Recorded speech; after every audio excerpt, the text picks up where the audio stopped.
Your best, Basara said. Her eyes with long eyelashes were filled with smiles.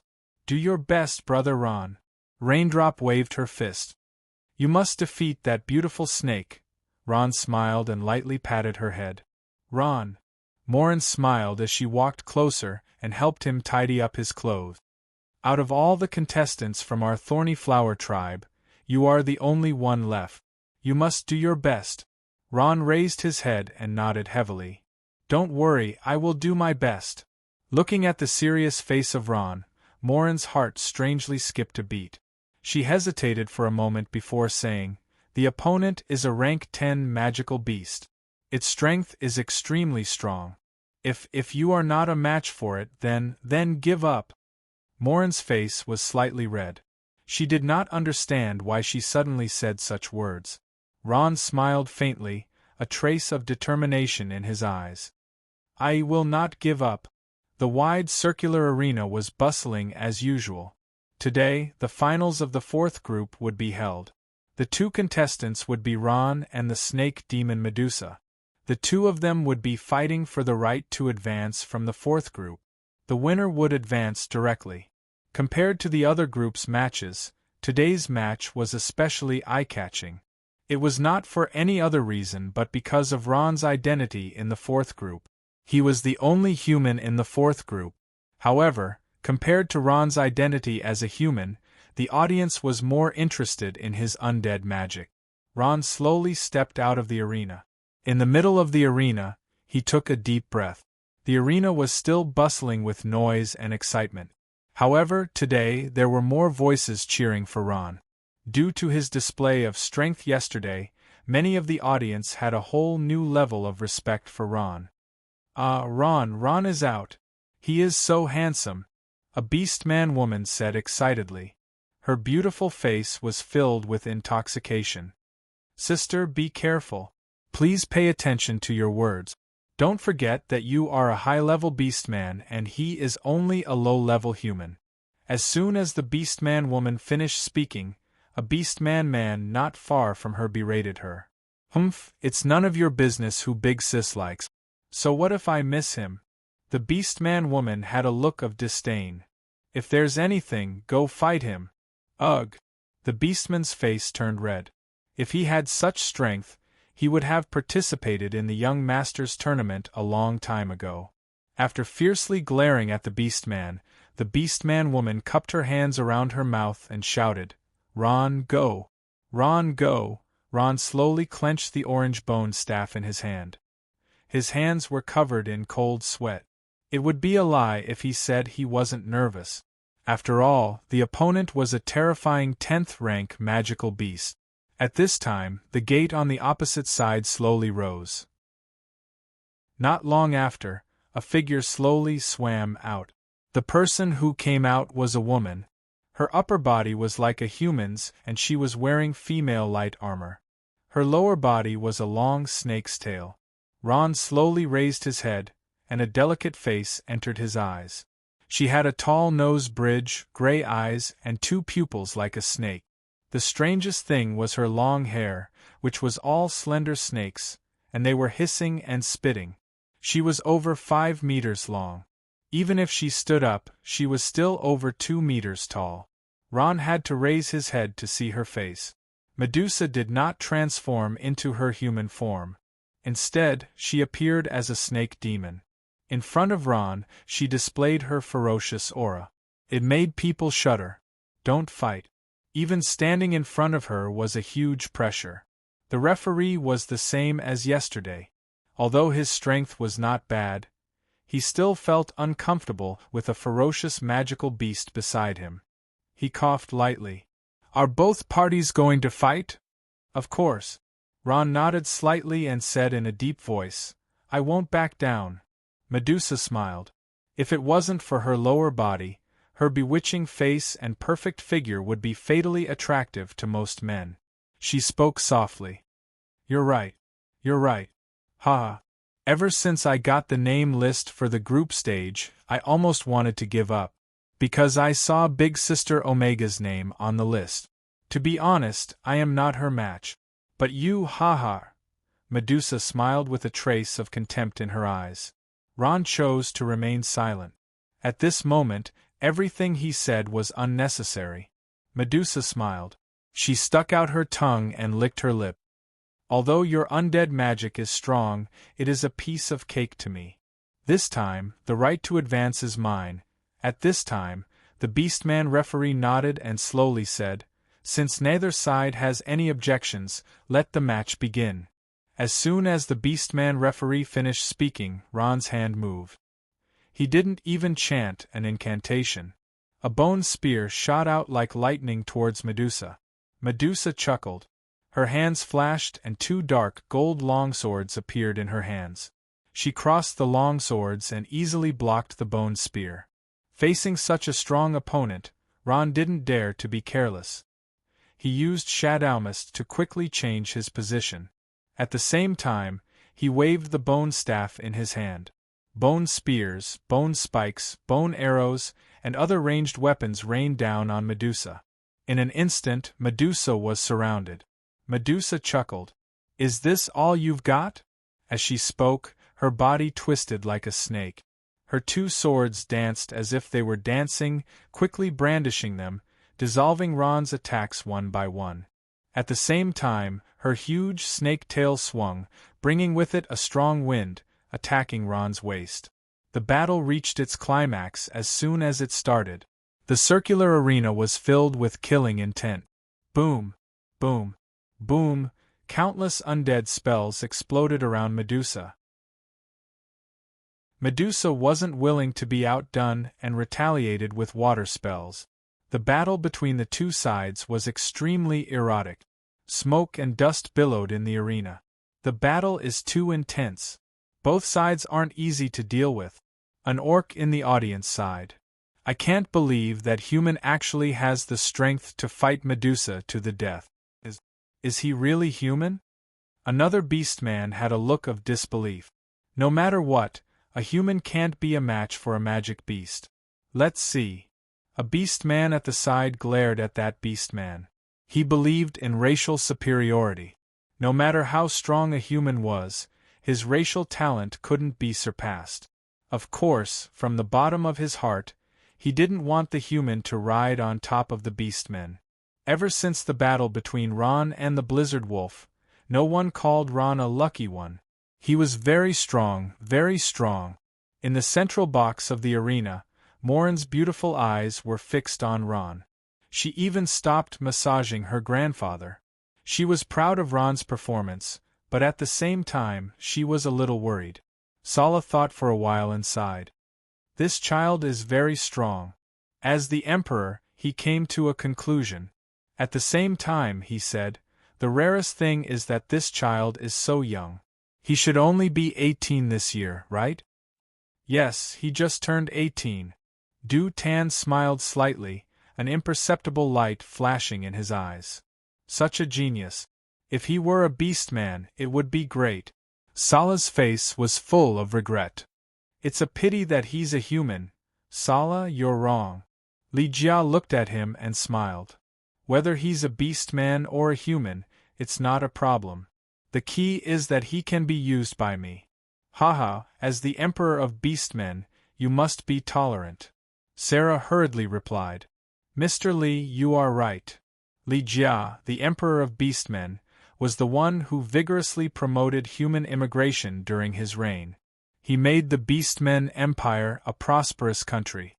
Now, the number of humans exceeded the number of beastmen.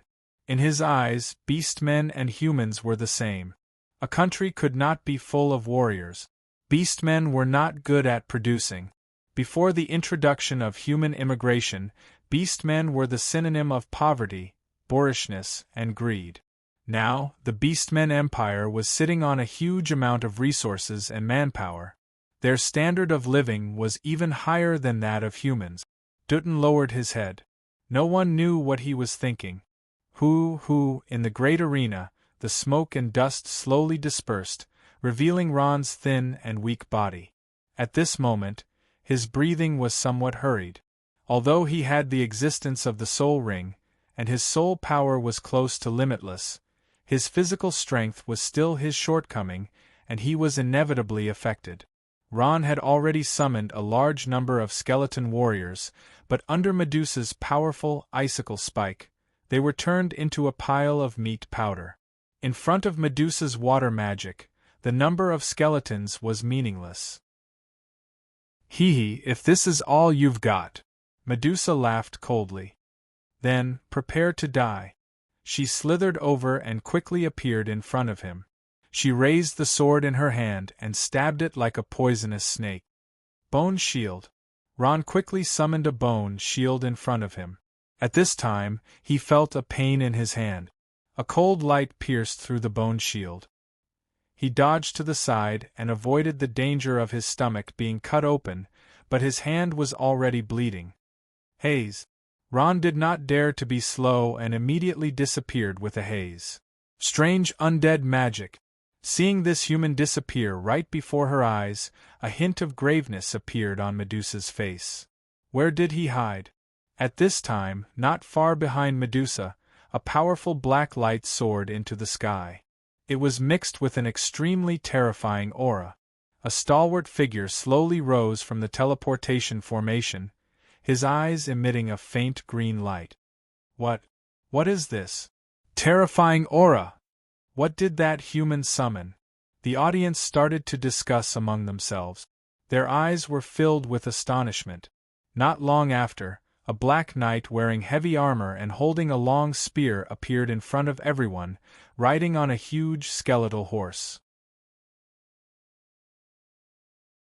Chapter 338. Medusa frowned and sneered. It's these things again? It's useless. I can grind them into powder any time. At this moment, the skeletal horse beneath the dark knight raised its 4 hooves and raised its battle spear up high. It pierced towards Medusa with a strong whistling sound. Everyone, please familiarize yourselves with the domain name. Medusa laughed coldly. She twisted her body and slithered to the front of the Black Knight. Her 2 swords stabbed out and collided with the Black Knight's spear. Boom! A powerful force clashed and sparks flew. A strong gust of wind blew in the arena. Medusa's face changed. She could feel a powerful force coming from the Black Knight. She did not dare to underestimate it. Medusa's powerful force caused the Black Knight to take a step back. However, there was no fear on its face. It turned its spear and stabbed out again. Boom, boom, boom! The Black Knight and Medusa fought fiercely. When the 2 powerful forces clashed, there was a loud bang. Seeing that the Black Knight and Medusa were in a stalemate, Ron's face turned cold.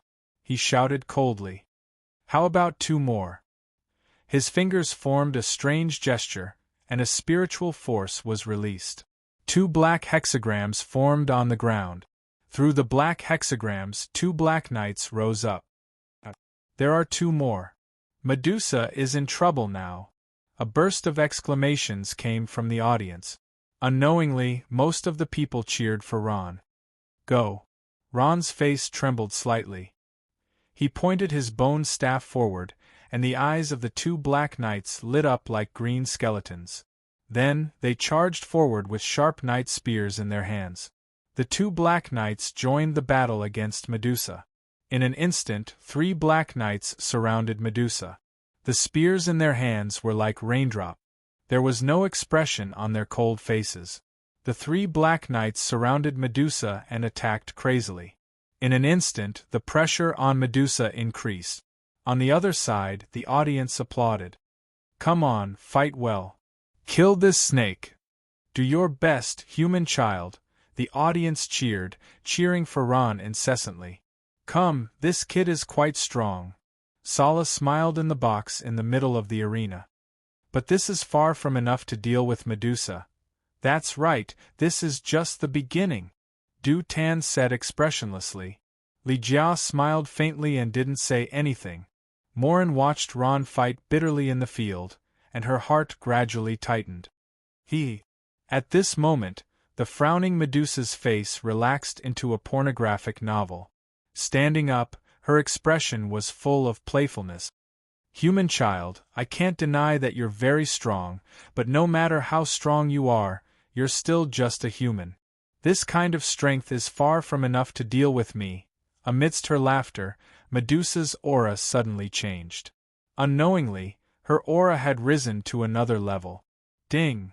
She slashed out with her swords, and her eyes turned blue. Dance of the Snake Demon.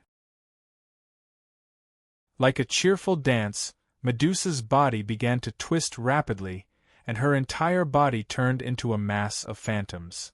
Swoosh! A bright light flashed, and a black knight's body and head were separated.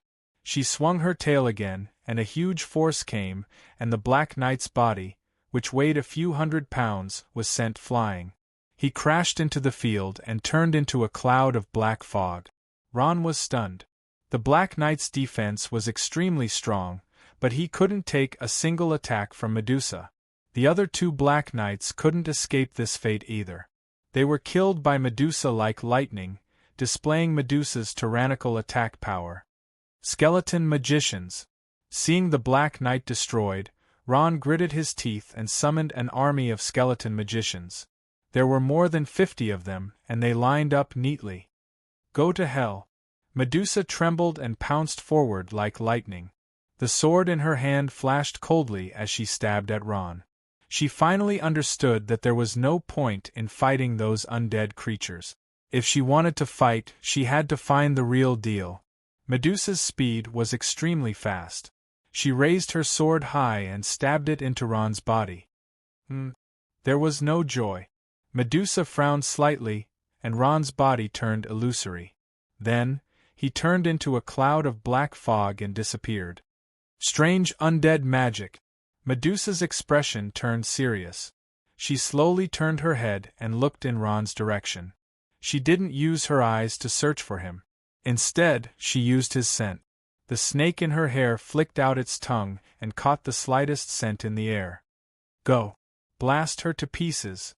Ron, who had used the Shadamas spell to escape, appeared behind Medusa. He glared with a pair of blood-red eyes and gritted his teeth as he roared. At this time, the skeleton magicians showed their might. Countless spells were gathered and rained down on Medusa. In an instant, the entire arena was filled with all kinds of magic elements. No. Medusa's expression finally changed. Although she was a magical beast, she was most afraid of magical attacks, especially fire magic. Her physical defense and magical defense were not on the same level. This shows that magical beasts are not completely without weaknesses. Boom, boom, boom, countless spells exploded around Medusa. She did not dare to take them head-on. She could only escape quickly. Wherever she went, she left a deep trail. The entire arena became a world of magic, emitting all kinds of light. Focus your firepower. Yes. Chase after her and attack her. Blast her. At this moment, Ron was like a commander, commanding the Skeleton Legion to bombard Medusa. What a powerful concentrated attack. He has all kinds of spells. How did he do it? Is he a magician? The audience commented one after another. More and more people were cheering for him. The entire arena was filled with a lively atmosphere. At this time, Medusa had fled to a corner of the arena and stopped moving, allowing the spells to wreak havoc on her body. In an instant, the arena was filled with smoke and dust. The smoke from the explosions rose into the air. It was a spectacular sight. Good, Ron waved his hand, and the dense rain of magic finally stopped. Am I going to die? Ron was riding on the back of a skeleton, his brows furrowed. There was no sound, and the rising dust seemed to confirm his thoughts. Medusa is dead. Haha, the human is powerful. He actually killed a rank 10 Medusa, the human one. At this time, a thunderous applause rang out, as if congratulating Ron on his victory. In the central box of the arena, Morin finally heaved a sigh of relief when she saw Ron win. A gratified smile appeared on her face. The warriors of your Thorny Flower tribe are really powerful. To actually be able to defeat a rank 10 Medusa. Dutton's tone was sour and even a little jealous. Defeating Medusa meant passing the next round. Passing the next round meant that he was at least 8th place. If there were any contestants who died in the later rounds, his ranking could be slightly higher. What did all this mean? It represented glory, representing the Thorny Flower tribe to win glory. It was no wonder Dutton was jealous. Li Jia smiled. Don't be happy too early. The competition is not over yet. What? Morin was shocked in the arena. The orc judge took a deep breath and jumped down from the high wall. He walked to Ron's side and prepared to announce Ron's victory. He had lost count of how many times he had done this. The smoke and dust began to dissipate, and gradually became thinner. Ron began to frown, and his expression gradually became serious. Suddenly, he felt his heartbeat quicken and cold sweat trickled down his face. The orc judge quickly walked to Ron and waved with a smile. Contestant Ron, congratulations. Don't come over, Ron shouted. At this time, a beam of light shot out from the smoke and shot towards the large group of skeleton magicians that Ron had summoned. Boom! A blue halo exploded, and the frail skeletons couldn't withstand this attack. They all turned into black smoke and disappeared. With just one attack, the skeleton magician army was destroyed. Not a single one was left. Without giving Ron time to think, another beam of light shot towards him. Dodge it! Ron hugged the orc judge, who was still in a daze, and rolled a few times to dodge the sudden attack. Boom! That beam of light was none other than the high-level water magic icicle. The icicle exploded at the edge of the arena and turned the wall into ice. What a terrifying attack! Ron looked at the wall that had been frozen into ice and felt a lingering fear in his heart. If he had been hit by this magic head-on, he would have been smashed to pieces. Thank you. The orc judge knew that it was Ron who saved him and hurriedly thanked him. You go back first. The competition is not over yet. Ron took a deep breath and calmed his thoughts. He turned his head and a trace of worry flashed in his eyes.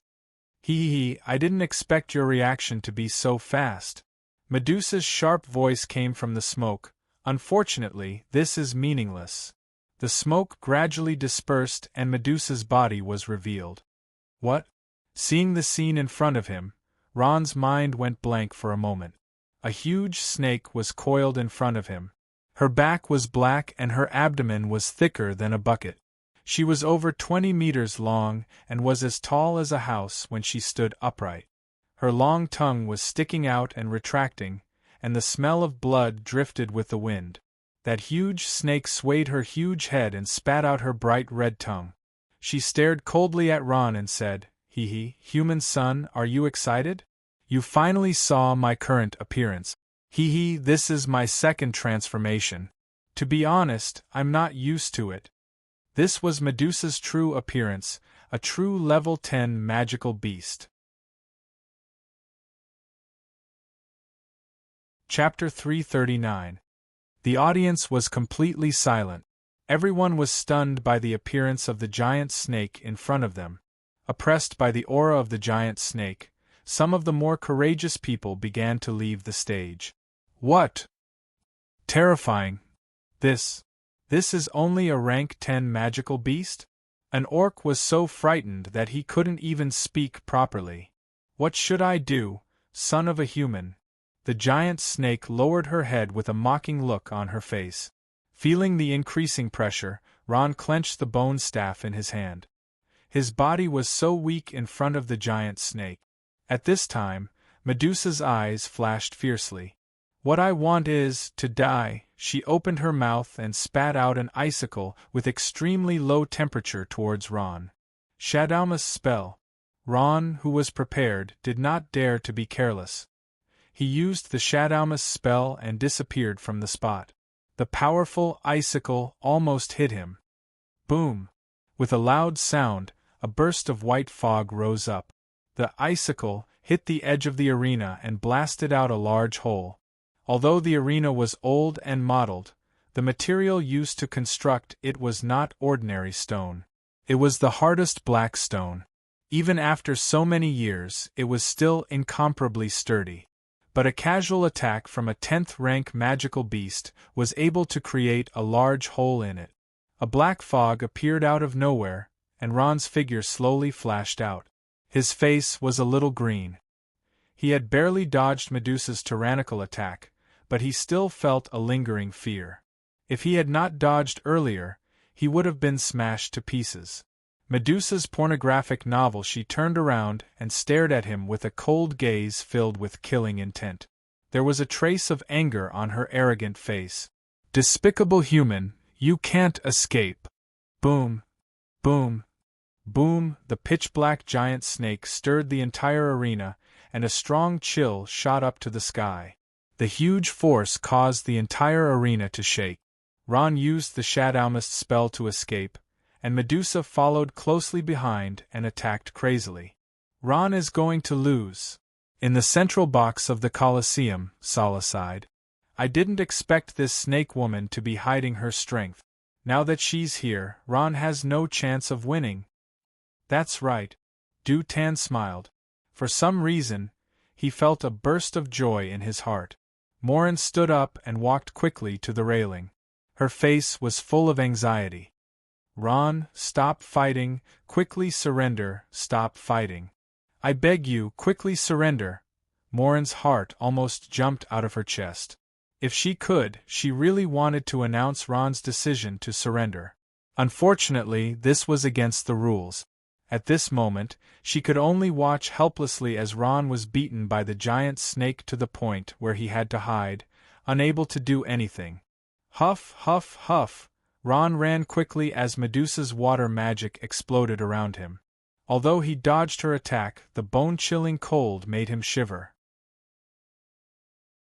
His head and body were covered in a layer of frost, and even his movements became slower. The word surrender was in his mind. Seeing such a huge difference in strength, he knew he had no chance of winning. No. I can't surrender. Ron gritted his teeth. I have to persevere. The rules of the Colosseum stated that the contestants could not run out of the arena. If they did, it would mean they had surrendered. Ron could only run in this narrow space, and could not do anything to Medusa. But Medusa was different. She was ravaging Ron crazily. This human is going to lose for sure. The gap between them is too big. An orc sighed and said, Come, this time it's another magical beast that has come out. Could it be that the gap between the orcs and the humans and the magical beasts is really that big? Another orc said. Although Ron was not an orc, they were secretly cheering for Ron. In the eyes of the magical beasts, humans and orcs were inferior races. The only difference was which one was inferior. No one spoke, no one cheered. Only the dull sounds of explosions could be heard. Accompanied by white smoke and bone-chilling cold, the entire Colosseum had turned into a world of ice and snow. Are you a rat? How can you run so fast? Medusa roared in a low voice.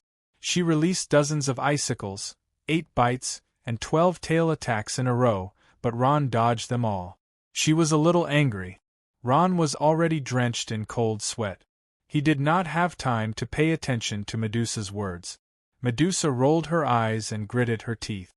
I'll let you use my Yoi water magic. Hail! The sky suddenly darkened. Countless hailstones fell from the sky and smashed into the ground, emitting white smoke. The hailstones had covered the entire Colosseum. Even the spectators outside the Colosseum were affected by the hailstones. Heavens, what is this? It hurts. Dodge! There was a commotion from the spectators. Medusa's attack had reached others. Some orcs stood up and protested loudly. Humph, you filthy lowly creatures. I'll devour all of you when I'm in the mood. Medusa cursed in her heart. The hailstones in the sky also caused a lot of trouble for Ron. At this moment, he was gasping for breath, his clothes were tattered, and his body was covered with white frost. Blood flowed out from the corner of his mouth, indicating that he had suffered a serious injury. Go to hell! Medusa seized the opportunity and spat out a powerful icicle from her mouth. It carried a strong chill as it blasted towards Ron. It's over. It's too late. Ron was shocked. After using the haze spell many times in a row, His head also had a trace of dizziness. At this moment, he didn't think too much and directly summoned the bone wall. Ron's decision was correct. If he was hit by this huge icicle, he would turn into a pile of dust. Fortunately, the appearance of the bone wall allowed him to escape. But it was a pity that the tough bone wall could not withstand Medusa's magic attack. Boom! With a loud bang like lightning and thunder, the bone wall was blasted apart. Ron's body flew out of it, rolled a few times, and fell to the ground. Ah! There was an uproar from the spectators. Their hearts tightened. This human was going to lose. Cough, cough, cough. Ron got up from the ground with difficulty and spat out a mouthful of blood. He turned his head slightly and stared at Medusa with his red eyes. Medusa, who had transformed into a huge snake, slowly slithered over. Her cold eyes made everyone's hearts turn cold. She sneered. "Are you going to admit defeat? Hee, I still feel that it's not enough. Do you think you've won?" Ron got up shakily with a smile on his face. He raised the bone staff in his hand with difficulty and said in a firm tone, "I won't admit defeat." "Absolutely not. Then go to hell." Ron's unyielding attitude infuriated Medusa. She felt that her dignity as a magical beast was being challenged. She opened her mouth and spat out an icicle. Bone shield. Ron once again released a defensive necromancy spell. Unfortunately, his resistance was futile. The bone shield shattered and Ron's body was sent flying again. This time, he crashed into the wall and bounced back, landing heavily on the ground. He's dead. He's already dead. A human's body is extremely fragile. He must be dead. The spectators all shook their heads. The fall of a young powerhouse made them feel pity in their hearts. Big Brother Ron, in the private room, Raindrop's face was full of tears. She threw herself into Basara's arms and cried. Basara hugged her and comforted her gently. At that moment, her face was also full of tears. Kay was silent. Even though he couldn't fight, he was very clear about the strength of a magical beast. Ever since Medusa's body was released, he already thought that Ron didn't have any chance of winning.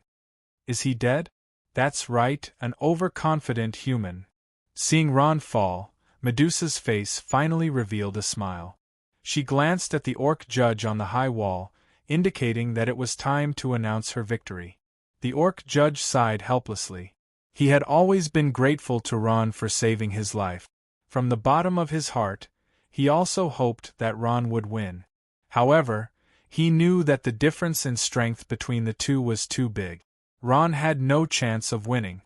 No, I'm not dead yet. I can still fight. At that moment, Ron gritted his teeth and moved his body. His trembling body struggled to get up, but when he stabilized himself, he had already used up all his strength.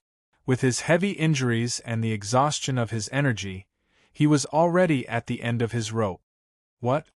To Medusa's surprise, this human actually stood up stubbornly with injuries all over his body.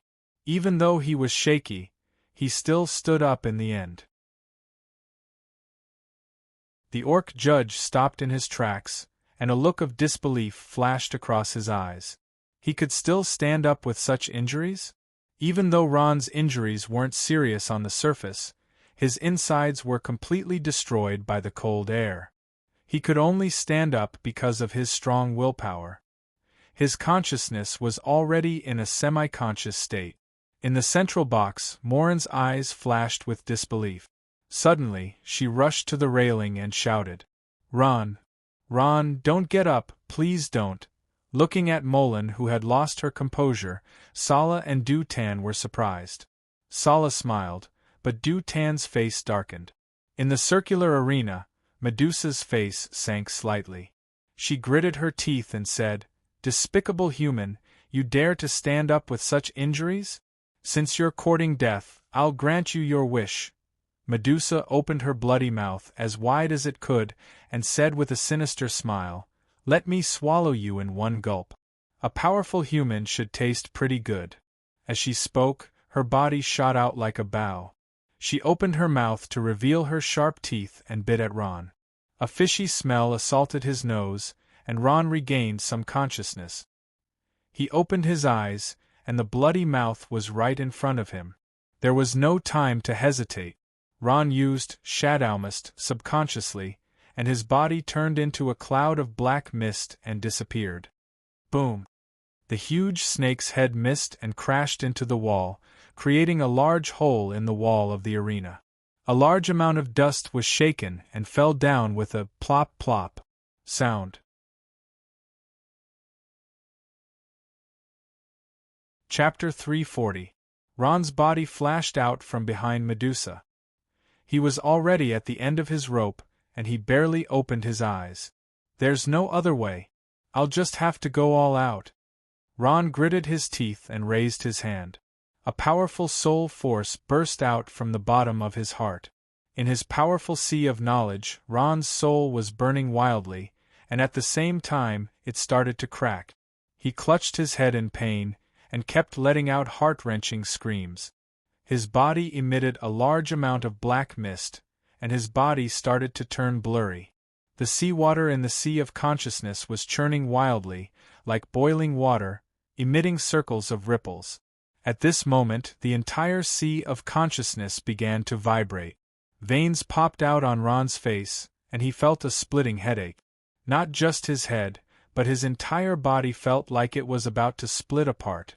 The pain of his soul being torn apart was unbearable. A large amount of black mist seeped out from his body and filled the entire place. Ron's body was like a ferocious beast, and the surging power was terrifying. Soul ignition. In an instant, Ron's eyes turned green and his aura continued to rise.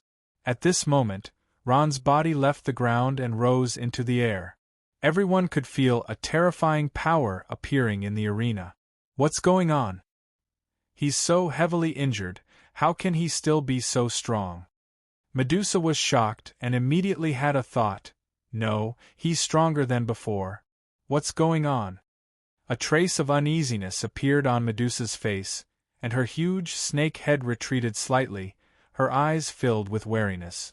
This human, what's going on? Although I don't know what it is, but the feeling of power. His strength is rising, the audience was discussing among themselves. Their eyes were filled with shock and suspicion. In the central box of the arena, Ligea's brows were tightly furrowed. Grandpa, Ron, what is he doing? Molin opened her beautiful big eyes wide in astonishment and said, He seems to be going through some sort of ritual. Sarah frowned. I can feel his strength rising crazily. You're only half right. Ligia nodded slowly. He might be performing some kind of ritual. This ritual can greatly increase his power, although I don't know what kind of power it is, but this increase in power is not without a price. Rather than some sort of ritual, I feel like he's undergoing some sort of exchange. Ligia-chan said. Grandpa, you mean, even if Ron used his increased strength to win the competition, he will still. Morin said in surprise. That's right. His body will also have serious side effects. I'm still going to say the same thing. No sex is without a price. Ligia said. Ron's expression finally returned to normal. At this moment, he slowly raised the bone staff in his hand and began to sing in a low voice. His low and powerful voice reverberated throughout the arena. Awaken, Terror Knight. After the baptism of soul ignition, Ron had stepped into the realm of a Grand Magus Necromancer. The current hymn has the ability to summon a Grand Magus Terror Knight. A powerful aura enveloped the entire arena. Countless black fog gathered and formed a huge black hexagram in the middle of the arena. Under the gaze of tens of thousands of people, an imposing figure rose from the black hexagram. The Terror Knight was taller and bigger than the Black Knight. It was more than 3 meters tall and looked like a giant. Its whole body was covered in heavy armor. Even its ghoulish face was covered by a cold helmet. The Terror Knight was riding on an unusually large skeletal horse. It was twisting restlessly as flames burned all over its body. In the Terror Knight's hand was a huge curved long saber. The cold tip of the saber hung down, emitting a bone-piercing cold light. The Black Knight weighed a ton, but the Terror Knight weighed several tons. Not only that, it was stronger and had higher defense than the Black Knight. The heavily armored Terror Knight stood there, and a suffocating aura began to spread out. This human has summoned another powerful undead creature. What is this thing? The appearance of the Terror Knight caused an uproar among the audience. Goddess Medusa was shocked. What terrifying power, what is it?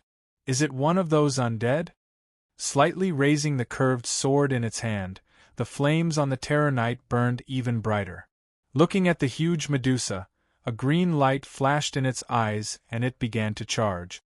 Boom, boom, boom, the 4 hooves of the bone horse stomped on the ground. The huge Terror Knight was like an indestructible flaming chariot as it fearlessly charged at Medusa. It's useless, disappear from me. Seeing the opponent charging at her, Medusa let out a strange cry. She opened her mouth and an icicle shot at the Terror Knight. When the icicle arrived, the Terror Knight calmly raised the shield in its hand. The shield was abnormally large and covered half of its body. Boom, the icicle exploded on the Terror Knight's body, and white fog spread out. Everywhere it went, it was bone-chilling. You're not dead yet. Medusa's laughter was somewhat smug. She was very confident in her water magic. Even among monsters of the same level, there were not many who could take a direct hit from her and not be injured. At this moment, her pupils suddenly stopped moving. She saw a stalwart figure coming out of the white fog, holding a huge curved sword and charging at her. What? Medusa's eyes were wide open. This was all too unexpected. Under the powerful icicle attack, the Terror Knight was unharmed. The Terror Knight's defense was beyond imagination. Unlike the Black Knight's, it also had powerful battle techniques and curses.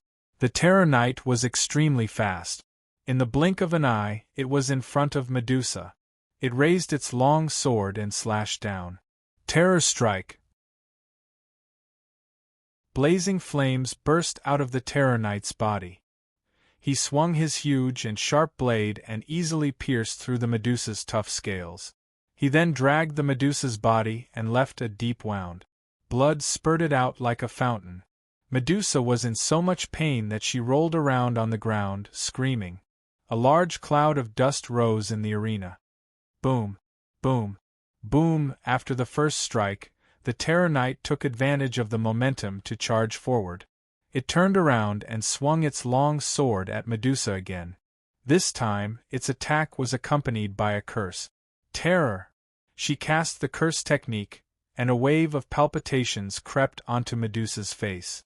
At the same time, she became absent-minded for a moment. At this moment, the saber struck her. With a bang, a few more holes appeared on her body, and fresh blood flowed out. Bang! Bang! Bang! The Terror Knight attacked crazily. Every time it charged, it would leave a deep wound on Medusa's body. It was not that Medusa did not retaliate, but her attacks were childish and laughable in front of the Terror Knight.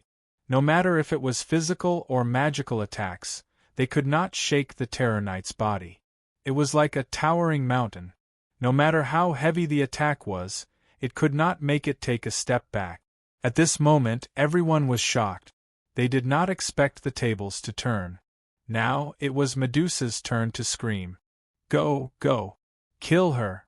Son of a human, hurry up and kill that magical beast!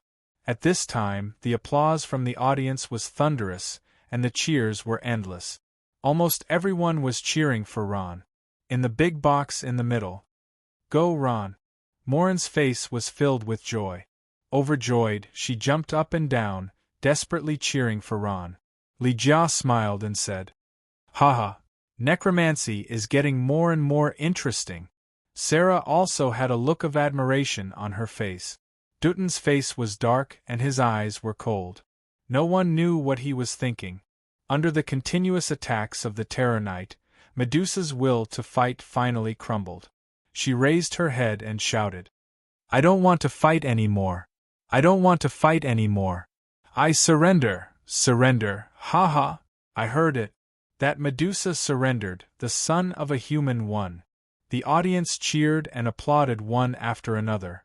The Terror Knight also stopped attacking and walked back to Ron's side. It stood quietly at the side. The orc judge ran to Ron's side and asked with concern. Are you okay? Ron smiled. Blood trickled down from the corner of his mouth. He was already at the end of his rope. His body went limp and fell to the ground. He fainted. The orc referee reached out to support Ron. He took a deep breath, grabbed the unconscious Ron's arm, and raised it high. Winner. Ron, well done, son of a human, what a wonderful battle. The orcs in the audience stood up and applauded. They wanted to show their respect to the strongest person in their hearts. At this moment, Medusa had already transformed into her human form. She looked like a 17 or 18-year-old girl. She glared fiercely at Ron, who had already fainted. Her mouth moved, but she didn't say anything. She turned around and limped away. Zhu Leng was watching all this from the high platform. Liang shook his head and disappeared from the platform. Ron. What happened to Ron? Morin asked anxiously. She rushed to the contestants' lounge and saw the orc judge helping Ron, who had turned into a puddle of mud. Nothing. He seems to have fainted. He should wake up after resting for a while. The orc judge answered honestly. He thought for a while and said, Of course, I will get someone to take care of his injuries. Thank you. Morin was relieved. She smiled and said, You don't have to worry about his injuries. I'm a wizard, I see. Then I'll have to trouble you, Master Wizard. The orc judge nodded and placed him on a simple bed. He bowed and left the room. Morin looked at Ron worriedly. Ron was breathing heavily. The wounds on his body were so deep that his bones could be seen. Letting out a long sigh, Molin faintly said, Ron, oh Ron, is this battle between the young masters really worth you risking your life like this? Chapter 341. Update Date 2012-08-31. Morin took a deep breath and used Healing Guard. After a while, Ron's injuries healed at a speed visible to the naked eye. Uploaded by a friend == Ron's injuries had healed, but to Morin's surprise, he still had not woken up. What's going on? Morin reached out to grab Ron's arm and examined it carefully. However, she did not find any abnormalities. She could not help but frown. His injuries are obviously healed, but why hasn't he woken up? Brother Ron. At this time, a clear voice sounded. A petite figure rushed in. Seeing Ron in such a state, she was frightened. Brother Ron, what happened to you? Raindrop shook Ron's arm with all her might, but Ron did not seem to feel anything. His eyes were tightly shut and he was unconscious. Becerra, Iron Mountain, and the rest walked in. When they saw Ron, they all frowned. Becerra quickly walked to Ron's side. Seeing him like this, she immediately became anxious. Sister Morin, are you a magician? I beg you, please save him. Raindrop also said, Sister Morin, please save Brother Ron. Morin sighed. Of course I want to save him. However, I have already used Healing Guard, but he still hasn't woken up. Ah, Becerra exclaimed. Then when will he wake up? I don't know either. Morin spread out her hands. If he really can't participate in the competition, then he can only give up. However, at least he is still in the 8th place. This way I can also stay with Grandpa. Becerra sighed. She glanced at Ron and did not say anything. Morin is also looking at Ron. Her eyes are closed and her body is fine. Her face is calm, as if she is asleep. What should we do now? Becerra asked. She was asking both Morin and herself. Morin pondered for a moment. Let's carry him back to the hotel first. He might have fainted because of overexertion. Come, Tai-Shan, carry him back, Morin said. Yes, big sister. Tai-Shan nodded and reached out to help Ron up. A 17 or 18-year-old girl limped along the cold corridor of the gladiator arena. The corridor was very dark, just like her current state of mind. At this moment, she slowly raised her head because she saw a familiar figure. "I didn't expect you to lose." A young man of the same age walked out from the shadows with a smile on his face. "What a surprise, Polisa! It's you." The girl called Polisa was the Medusa who transformed into a giant snake. She hid her name when she participated in the competition. Even though she lost, the cold arrogance on her face did not diminish. The person who came was also one of the top 8. He was from the same magical beast clan as Polisa, but his clan was different. He was a powerful poison manticore from the poison manticore clan. Other than Omega, he was the most popular contender for the championship. The magical beast poison scorpion lion was called Napa. His strength was a notch higher than Palesha's, and he had already reached the 11th level. The ranks of magical beasts were roughly the same as the professions of humans. The 4th to the 6th grade were equivalent to the strength of a warrior, the 7th to the 9th grade were equivalent to the strength of a master, and the 10th to the 12th grade were equivalent to the strength of a master. Nappa had an evil smile on his face as he mocked. The genius expert of the Medusa clan, Palesha, who can use the second stage transformation, was actually defeated by a human. If this matter were to spread, I'm afraid the entire magical beast clan would laugh their heads off. Polisa slowly retracted her gaze and snorted coldly. What's so surprising about this? He's strong and I'm not as good as him. I have nothing to say. Hee, I don't agree with this. Nappa smiled. It's not that magical beasts can't lose, but what I can't accept is losing to a human, TSK, a human. How can such a lowly race be compared to us? Nappa's eyes were full of disdain. What's the point of saying this now? Polisa laughed. Defeat him before you follow me. Nappa smiled. Of course, I'll definitely defeat him. As long as he meets me, then go ahead. Is there anything else? Nothing else? Okay, goodbye. Polisa felt that this guy was too boring. He came all the way here just to say this nonsense. She smiled in disdain and turned to leave. Looking at Polisa's back, Nappa snorted. His eyes flashed and his fists gradually clenched. Ron, I'll let you taste death. In the largest and most luxurious hotel in Zoomer City, Ron's body was lying there quietly on a bed full of decorations. He had not woken up since the end of the battle until late at night. Basara and Raindrop were always by his side, taking care of him. Yeah. The door opened, and Mullen pushed the door open as she walked in.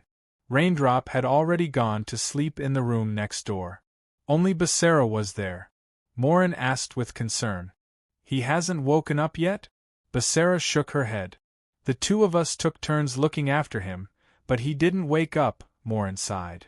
Tomorrow is the quarterfinals. If he doesn't wake up, he'll have to forfeit.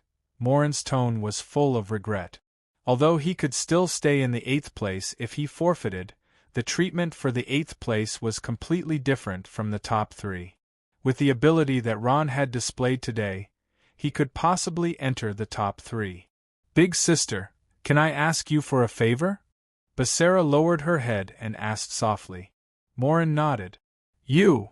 Basara's long eyelashes were filled with tears. Big sister, Ron has already qualified and gotten a place. However, the next competition will be more dangerous, and the opponents will be stronger. I don't want anything to happen to Ron. She bit her lips and looked up. Big sister, can I beg you not to let him participate in the competition again? Looking at Basara's crying face, Morin sighed deeply. Her gaze landed on Ron's face. His face was calm and he was sleeping like a child. At this moment, he did not look like a warrior who was fighting with magical beasts. He had almost lost his life today. Morin could not bear to see him like this. She gritted her teeth and nodded. Basara's eyes lit up. Really? Big sister? You really asked him to forfeit the competition? Of course. Morin smiled. We had an agreement. He had gotten a place in the competition and had fulfilled his promise to me. I should also fulfill mine.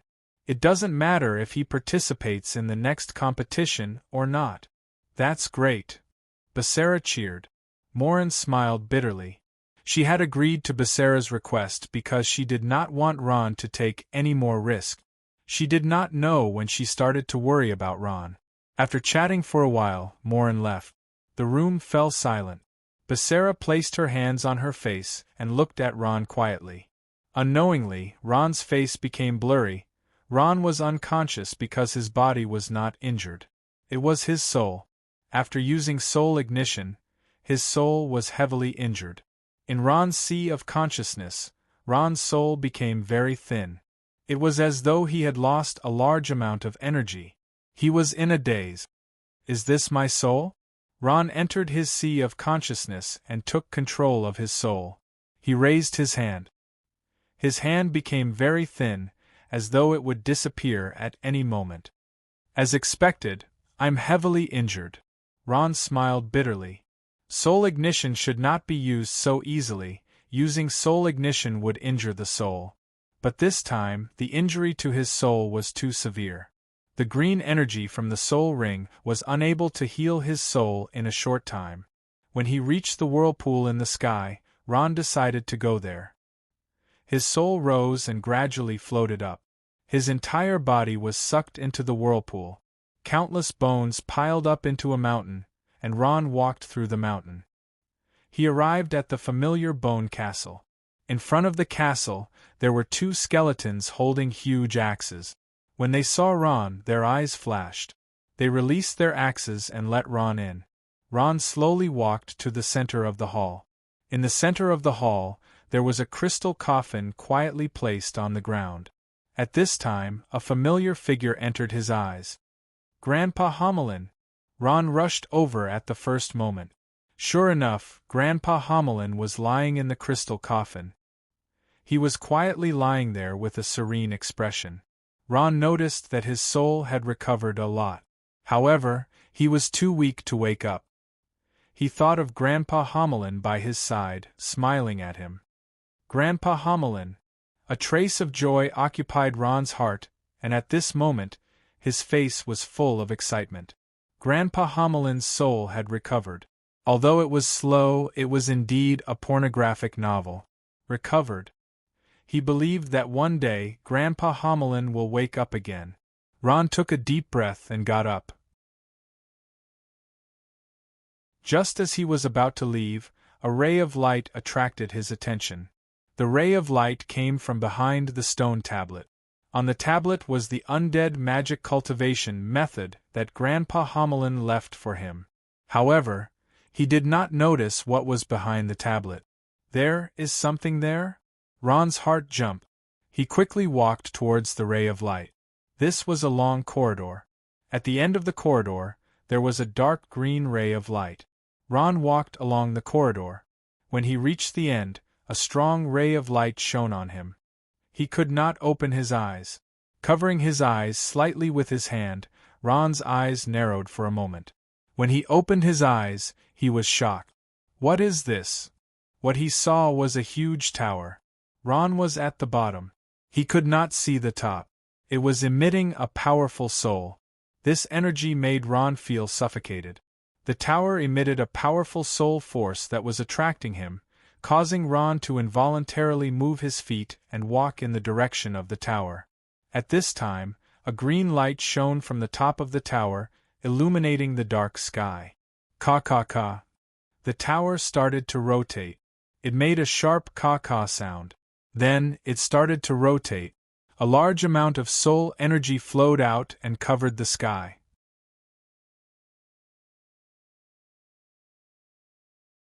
Chapter 342. Wisps of soul power flowed out and floated around in the air. The souls that flew past him let out shrill cries. **TXT ebook download ***. Ron took a deep breath. This familiar power made him feel good both physically and mentally. Like a group of sharks smelling blood, the scattered soul power began to gather around Ron's body. Ron widened his eyes in shock. What's going on? Despite his shock, Ron did not stop the soul power. At this time, the pervasive soul power began to seep into Ron's soul. Once the powerful soul power entered, Ron's body felt like it was being gently caressed by a gentle wind. He felt comfortable all over. It's like my soul power is recovering rapidly. As the soul power continued to increase, Ron was even more surprised. At this moment, he opened his arms and welcomed the baptism of the soul power. Ron closed his eyes comfortably. His injured soul frantically absorbed the soul power. At the same time, Ron's soul gradually became clearer in the outskirts of Zoomer City, Four Corners Castle. Master Dutan, are you looking for me? Zhu stood quietly in front of Dutan. Since the last time Dutan talked to him, he did not have much feelings for Dutan. He came to Four Corners Castle again only to show his respect. Dutan sat in a wide chair and swirled the wine glass in his hand. He took a sip of the red wine in the glass and glanced at Zhu with a smile. The latest news from the Thorny Flower tribe. Ron, who qualified in the fourth group, has been unconscious ever since he came down from the arena.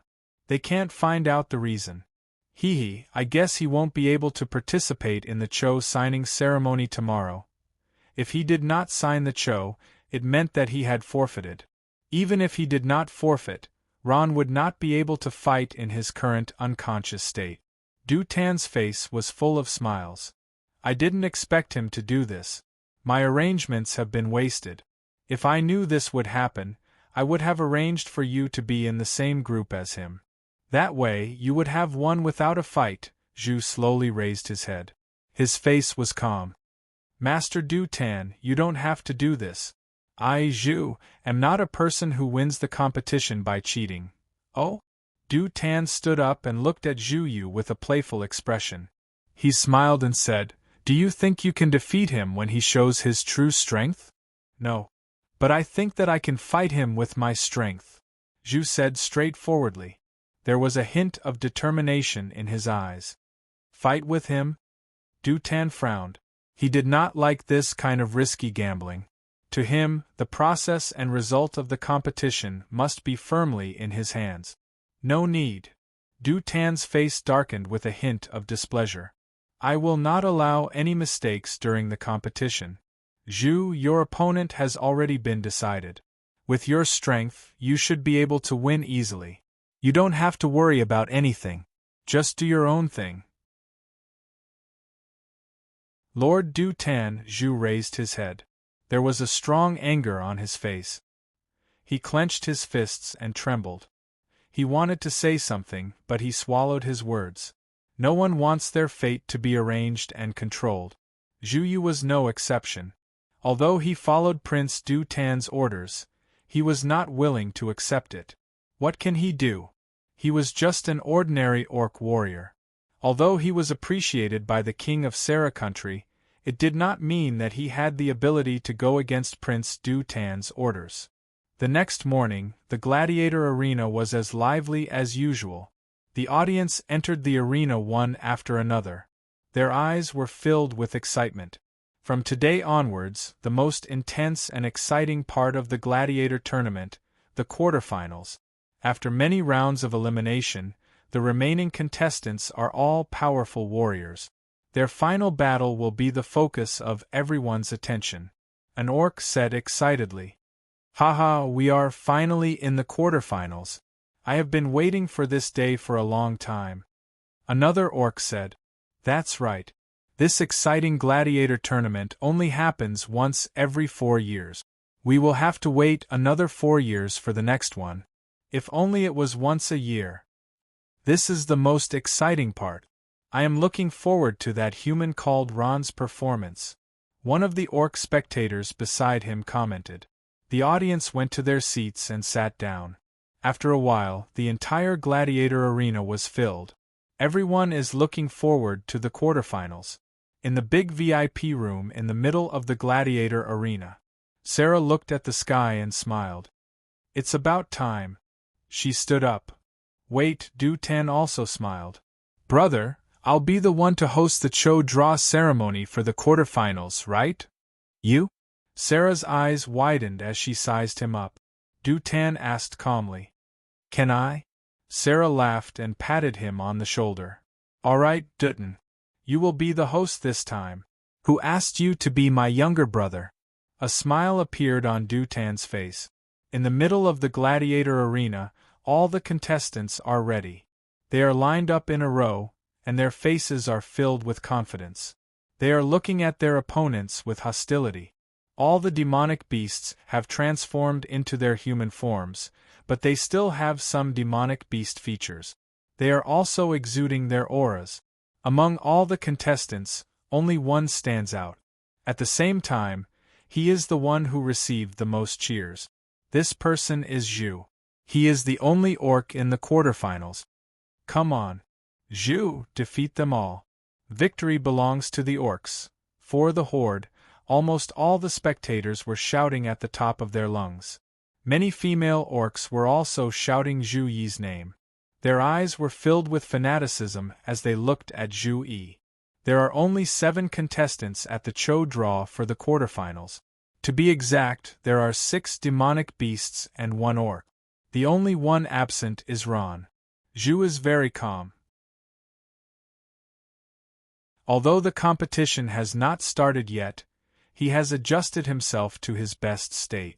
Prince Du Tan walked to the center of the Cho draw ceremony under the watchful eyes of the audience. He stopped and slowly scanned the audience. As expected, that human is not at the Cho draw ceremony. Not bad. Zhu has one less competitor. Du Tan thought to himself. As Du Tan thought about it, a smile appeared on his face.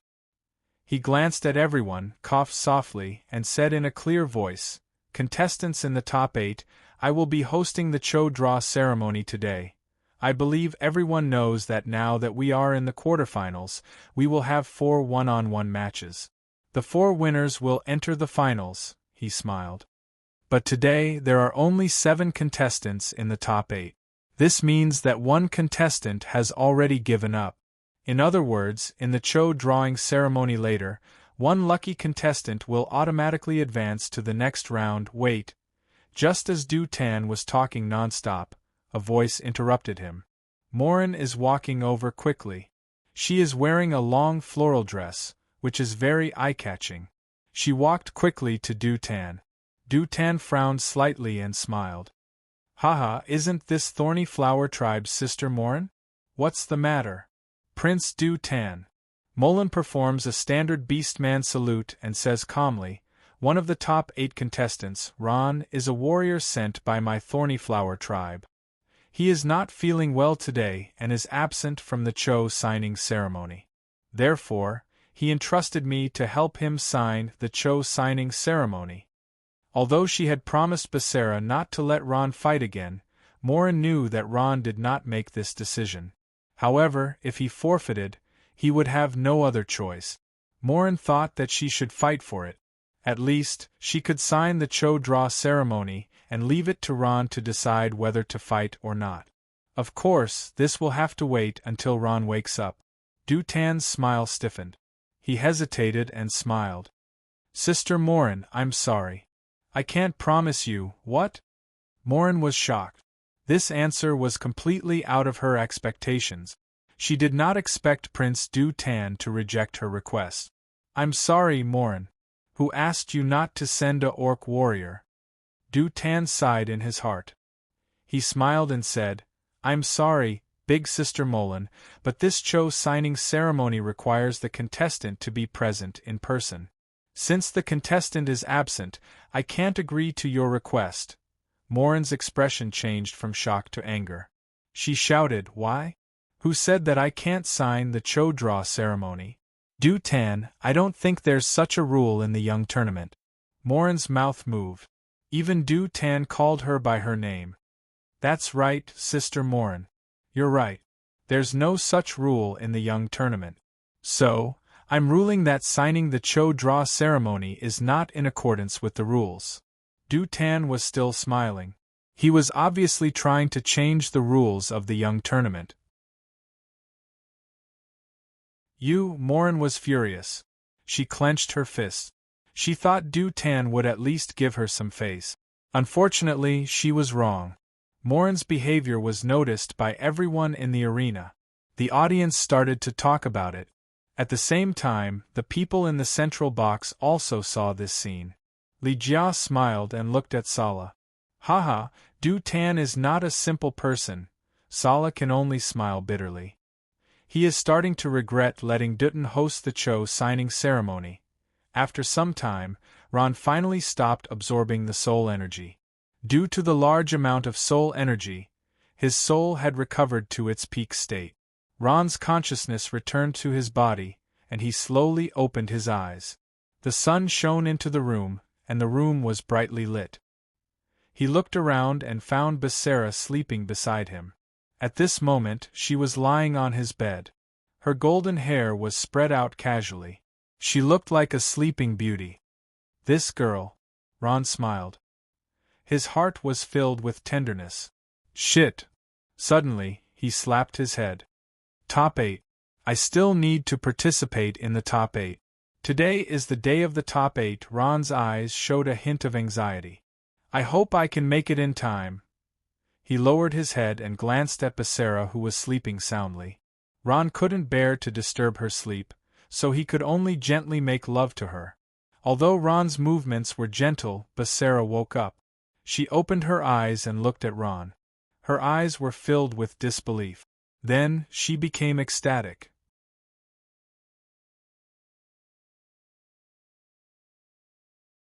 Chapter 343. I just woke up.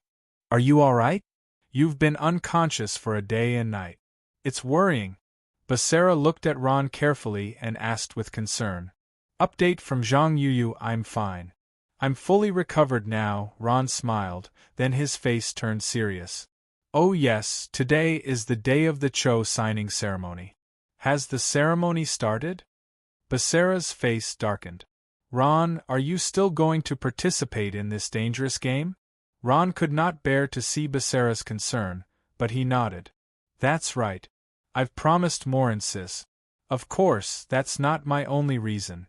I still want to challenge a strong opponent. Only in battle can I break through my limits. You can only reach the peak if you continue to surpass yourself. Ron's eyes were brimming with confidence. Becerra's eyes dimmed after hearing Ron's words. It's my fault.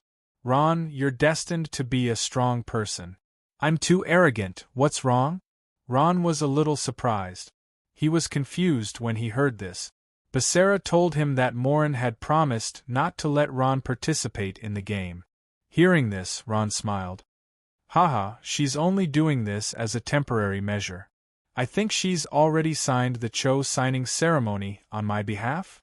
I hope I can make it in time. With that, he chanted an incantation, and before long, a gargoyle appeared in front of them. Ron stepped forward without saying a word. I'm leaving, wait. Becerra pulled Ron with a determined look. I'll go with you. The gargoyle rushed out of the window and disappeared into the sky. Inside the arena, Mo Lan and Du Tan were in a stalemate, facing off against each other.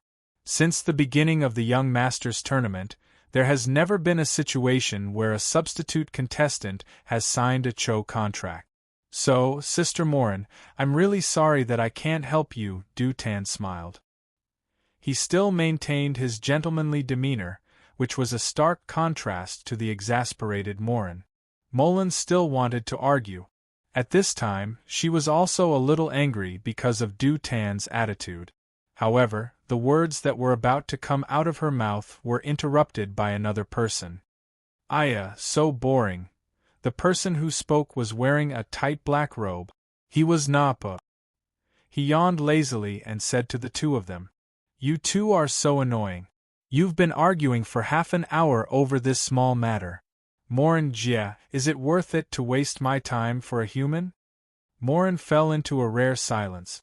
The identity of the person who spoke was not simple. Moreover, the reason was right here, and she could not refute. Napa smiled. That human is lucky that he can't come. Sister Morin, I can tell you clearly that if he meets me, he will die a horrible death. Nappa waved his hand. Hurry up and start the Cho contract. Otherwise, this young master will not accompany you. Sigh. When Morin heard this, she sighed and did not insist. She could only retreat helplessly. When Du Tan saw Morin retreat, he was relieved. He said loudly, "In that case, I won't waste your time. Now let the Cho contract ceremony begin." What's that? Something is flying over. The audience pointed to the sky and shouted. A bat-like object appeared in the sky above the arena and was constantly circling. At this time, some sharp-eyed audience members saw the human sitting on the back of the object and shouted loudly. "It's Ron. Ron is here, in the luxurious box in the center," Li Jiao laughed. "Haha, he just arrived. This human is not bad," Sala gasped. There were not many people who could receive Li Jia's praise, and this human was one of them. The gargoyle slowly landed on the ground. Ron pulled Becerra down from the gargoyle's back and took a deep breath. He smiled at Morin, who was walking towards him. I just made it." Morin could not take it anymore and jumped into Ron's arms. "You always make people worry. I thought you would never wake up again." Ron sighed in his heart. The last battle was really dangerous. His soul was almost destroyed by soul ignition. If not for the soul ring, he would not have been able to wake up. "It's okay. It's okay." Ron patted her shoulder and smiled. "I'm not here now, right? Morin, don't worry. I will persevere until the end." Then, he looked up and smiled. "Prince Dutton, the Cho signing ceremony can begin now." Dutton's expression was ugly. He did not expect Ron to appear at the Cho signing ceremony at the last moment. It took him a while to recover from his shock. F***ck, this human always messes with my plans. Dutton cursed in his heart. "Come, it's time to make some arrangements." His eyes flashed, and he winked at an orc referee behind him. The orc nodded lightly to show that he understood. Dutton smiled. "Okay, the Cho signing ceremony will begin. Staff, bring up the box used for Cho." "Yes, Prince Dutton." The orc judge behind him replied and bowed to everyone. "Please wait for a moment." Dutton had already made the arrangements.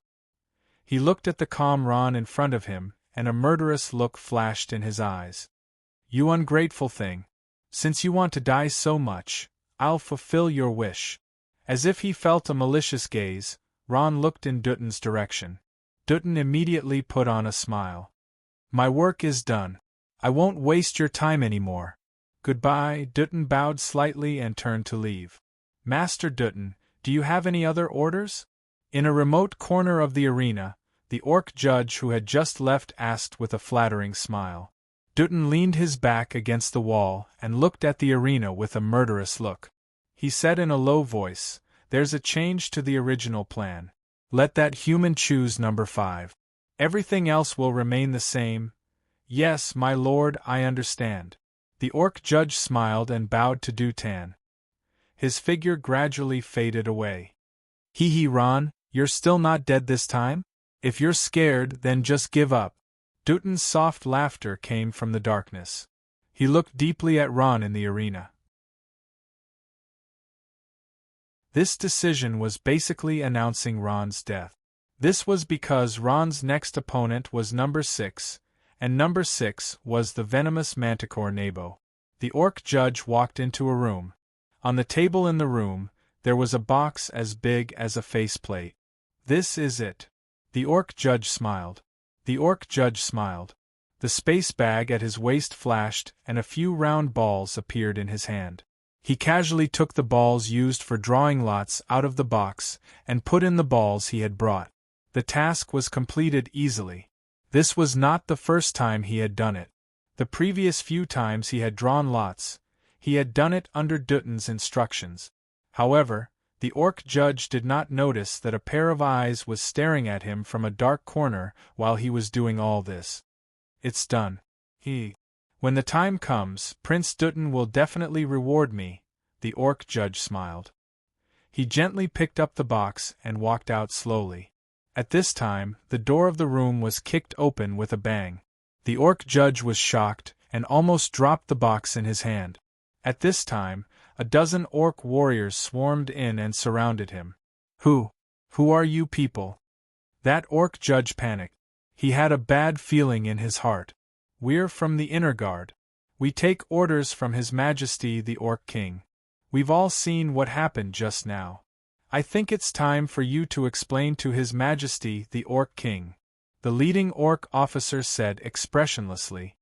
It's over. When the orc judge heard this, he fell to the ground. The 8 of them quietly stood in the arena. Half an hour had passed since the start of the draw. Ron was still calm, but the others were no longer able to remain calm.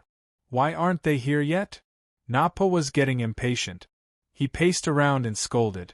This is such a King competition.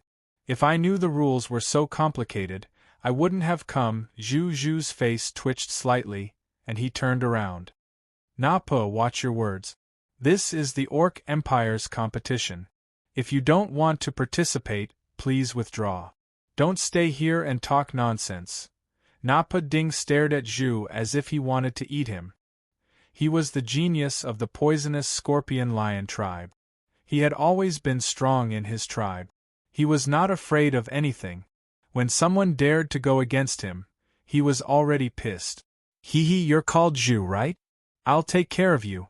You better pray that you don't meet me in the competition. Otherwise, I'll kill you. Zhu was not moved by Nappa's threat. He said calmly, very well. I'll fight you to the end. When their eyes met, a murderous aura started to spread. He's here, someone said. A person wearing a judge's uniform walked out with a box. This judge isn't the one just now. Ron had sharp eyes. He could tell that the orc judge was not the one just now. However, he did not know if it was a deliberate arrangement, so he did not take it to heart. The signing ceremony started. Other than the orc judge who came out with the box, there were a few other orc judges supervising. Ron and the rest lined up one by one. They took out a round ball from the box. A large wooden board was brought out. On it were the pictures of the competition from number 1 to number 8.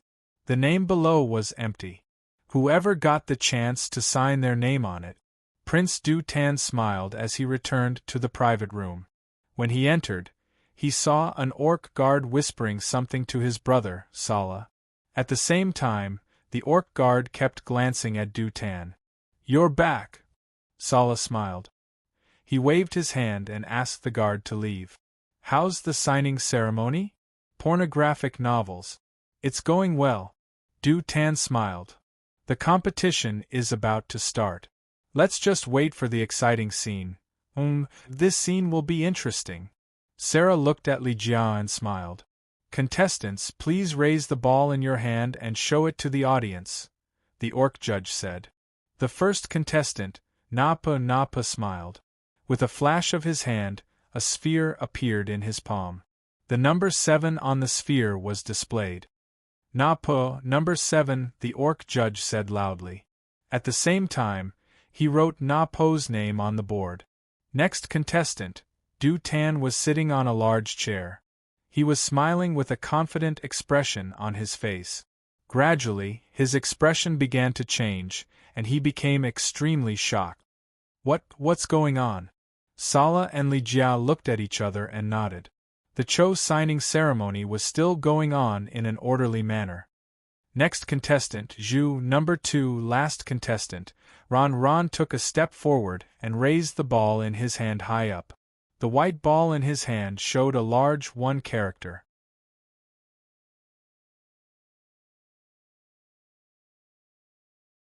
Chapter 344. In the central box of the Great Colosseum, Du Tan's body stiffened, and the muscles on his face trembled. In an instant, his eyes widened, as if he had understood something, and he suddenly turned his head. Li Jia and Sala were sitting there quietly, looking at him. You knew about it. Dutan's voice was trembling. He could not sit still and stood up. Sala smiled. Not really. We just found out, Li Jia smiled and said. I already felt that something was wrong when we were in the group of death. There are nearly 1,000 contestants in the tournament of young masters. How could there be such a coincidence that the fourth group is full of magical beasts and only one human? This kind of combination is extremely rare in the history of the tournament, Sala added. I also felt something was wrong. I asked someone to investigate and found some clues. Unfortunately, there was no evidence at that time. Now we have the evidence. Sala's face became serious. My dear brother, what else do you have to say? Dutin's body was trembling. He could not speak. His face was red and white. Everything that he had carefully planned now seemed like a joke. Sala sighed. Dutin, you really disappoint me. Sala's pornographic novelara called out Du Tan's name directly, which showed how disappointed he was. I did it for the orcs. Dutin's mouth moved. He finally squeezed out a sentence. Course, I know you did it for the orcs. If you did it for yourself, do you think we would let you go so easily? Sala said sternly. Your way of thinking is good, but your methods are too shameless. Since when do we, the noble orcs, need to cheat to win? Sala looked at Dutin deeply. Do you think it's honorable for us to win with such methods, even if no one finds out? Dutin's face was burning. He wanted to dig a hole and hide in it. Sarah stood up and turned to Li Jia. She bowed and said sincerely, It's all my fault. I didn't control my little brother. Li Jia, you can do whatever you want with him. I won't complain. Li Jia laughed and waved his hand. Forget it. Do you need me for such a trivial matter? Just deal with it. Master Cieli. Sala bowed deeply with a look of respect on his face. Rika let him handle it, which showed that he was going to let Dutin go. Sarah turned around and scolded. Why aren't you thanking Mr. Li? Thank you, Lord Li. Du Tan lowered his head. Li Jia smiled and said, It's too easy to let the beastmen get into the top 3. We just need to change the rules and only allow beastmen to participate. But what's the point of this tournament? At present, the talent of us beastmen cannot compare to the magical beasts, but it is precisely because of this that we encourage generations of beastmen to strive to be the best, to make up for our lack of talent with diligence. Li Jia sighed and said earnestly, Fake results are far from fake. You can fool others, but you can't fool yourself. Master Cieli, I was wrong. Dutin's face was full of regret. Go back and reflect on yourself, Sarah said. In the arena, Zhu was stunned when he saw the big one in Ron's hand. Didn't Prince Dutin already arrange it? Did he change his mind again? Zhu did not understand what was going on. However, he quickly regained his senses and slowly walked towards Ron. Ron also raised his head and looked at him with a smile, his expression calm. I didn't expect to be your opponent in the first round of the finals. To be honest, I'm a little surprised. But I'm looking forward to your performance in the next round, Zhu said calmly. Ron's face was full of confidence. He smiled and said, Me too. At this time, the judge's voice entered their ears. The first round of the quarterfinals is between the beastman Zhu and the human Ron. You two should get ready. Ron's heart skipped a beat. They are in the first round of the quarterfinals, and the round is about to start. Crash! Cheers came from the audience. Everyone was looking forward to the battle between Ron and Zhu. Li Jia and Sarah looked down at the arena. There were only the two of them in the central box. Even the beastman, Shinv, had left. Obviously, they have something important to discuss. Sarah looked apologetic. Master Cieli, I didn't expect my brother to do such a thing. I'm really sorry. Li Jia smiled and said generously. Forget it. He did it for the beastmen. He has good intentions, but his methods are not honorable. Sarah lowered her head. We found out too late. The results of the qualifiers and group matches cannot be changed. Now, for the quarterfinals, the draw is absolutely fair. I can guarantee it with my life. Let's just go with the flow, Li Jia said helplessly. But you must be careful. Don't leak this information. I understand. Sala nodded heavily. This meant that someone's head would fall to the ground. Of course, this person would not be Dutton. Li Jia smiled. Ever since Sarah took over as the Beast Emperor, he is very satisfied with everything. What do you think of the battle between Zhu and Ron? Li Jia changed the topic. They are both very strong. Sarah lowered her head. After the battle between Ron and Medusa, I was very surprised. Honestly, it will be very difficult for Zhu to win. The battle will be very cruel. Of course, from a psychological point of view, I still want Zhu to win, Sarah added. Li Jia nodded but did not comment. He said slowly, then let's wait and see. Although both of them looked relaxed, their hearts were heavy. They thought of one thing. If Zhu loses, the Beastmen will not be able to enter the top 5 in the lounge of the Young Tournament. Ron was sitting quietly on a large table with his eyes closed. His opponent was a Beastman genius, so it would be a lie to say that he wasn't nervous. Ron tried his best to calm himself down, according to the method taught by Homeland's grandfather. There was another person in the room. It was Morin. She was sitting there with a hesitant look. At this moment, Ron opened his eyes and looked at her with a smile. Big Sister Emolan, you seem to have something to say to me? Molan hesitated for a moment. Du Tan sent someone to pass me a message just now. What did he say? Ron frowned and asked. That person did not say. He only said that if Zhu loses, the entire Beastmen tribe will not be able to receive the prize. Morin said softly. Ron smiled. He understood what Morin meant. Then, what do you want me to do? Morin was conflicted. One side was the honor of the Beastmen, the other side was the honor of the Thorny Flower tribe. It was hard for her to choose. If Ron was a Beastman, it would be fine. But he was a human. Ron understood everything from Morin's eyes. He nodded and sighed. I know what to do. No. Molan screamed. She ran over and grabbed Ron's arm tightly. Her beautiful big eyes looked at him, and there was a resolute look in her eyes. Ron, don't be burdened.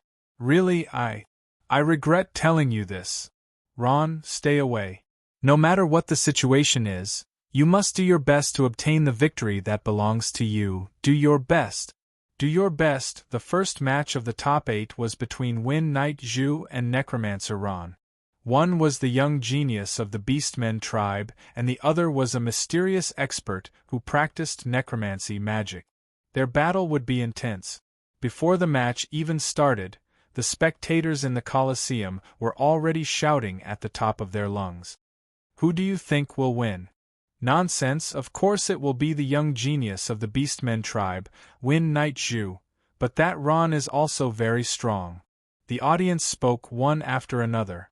Overall, the strength of both sides was very close. When Ron stepped into the arena, Win Knight Zhu was already there. In an instant, the atmosphere in the arena reached its peak. Zhu smiled. Ron, you are finally here. I have been looking forward to this match for a long time. Me too. Ron smiled. I will do my best in this match. Zhu's eyes lit up. Just as I wish. Have the two of you decided to fight? The referee for this match was still the orc referee from back then, the one who had saved his life in the battle with Medusa. Ron and Zhu nodded. They did not have any objections.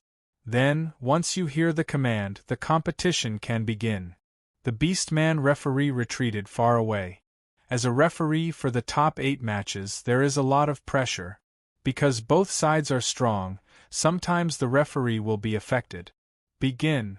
With the referee's command, the first match of the top 8 matches began. With a swoosh, the two retreated like lightning and took out their weapons. In Ron's hand was an orange-red staff, while in Zhu's hand was a heavy scepter.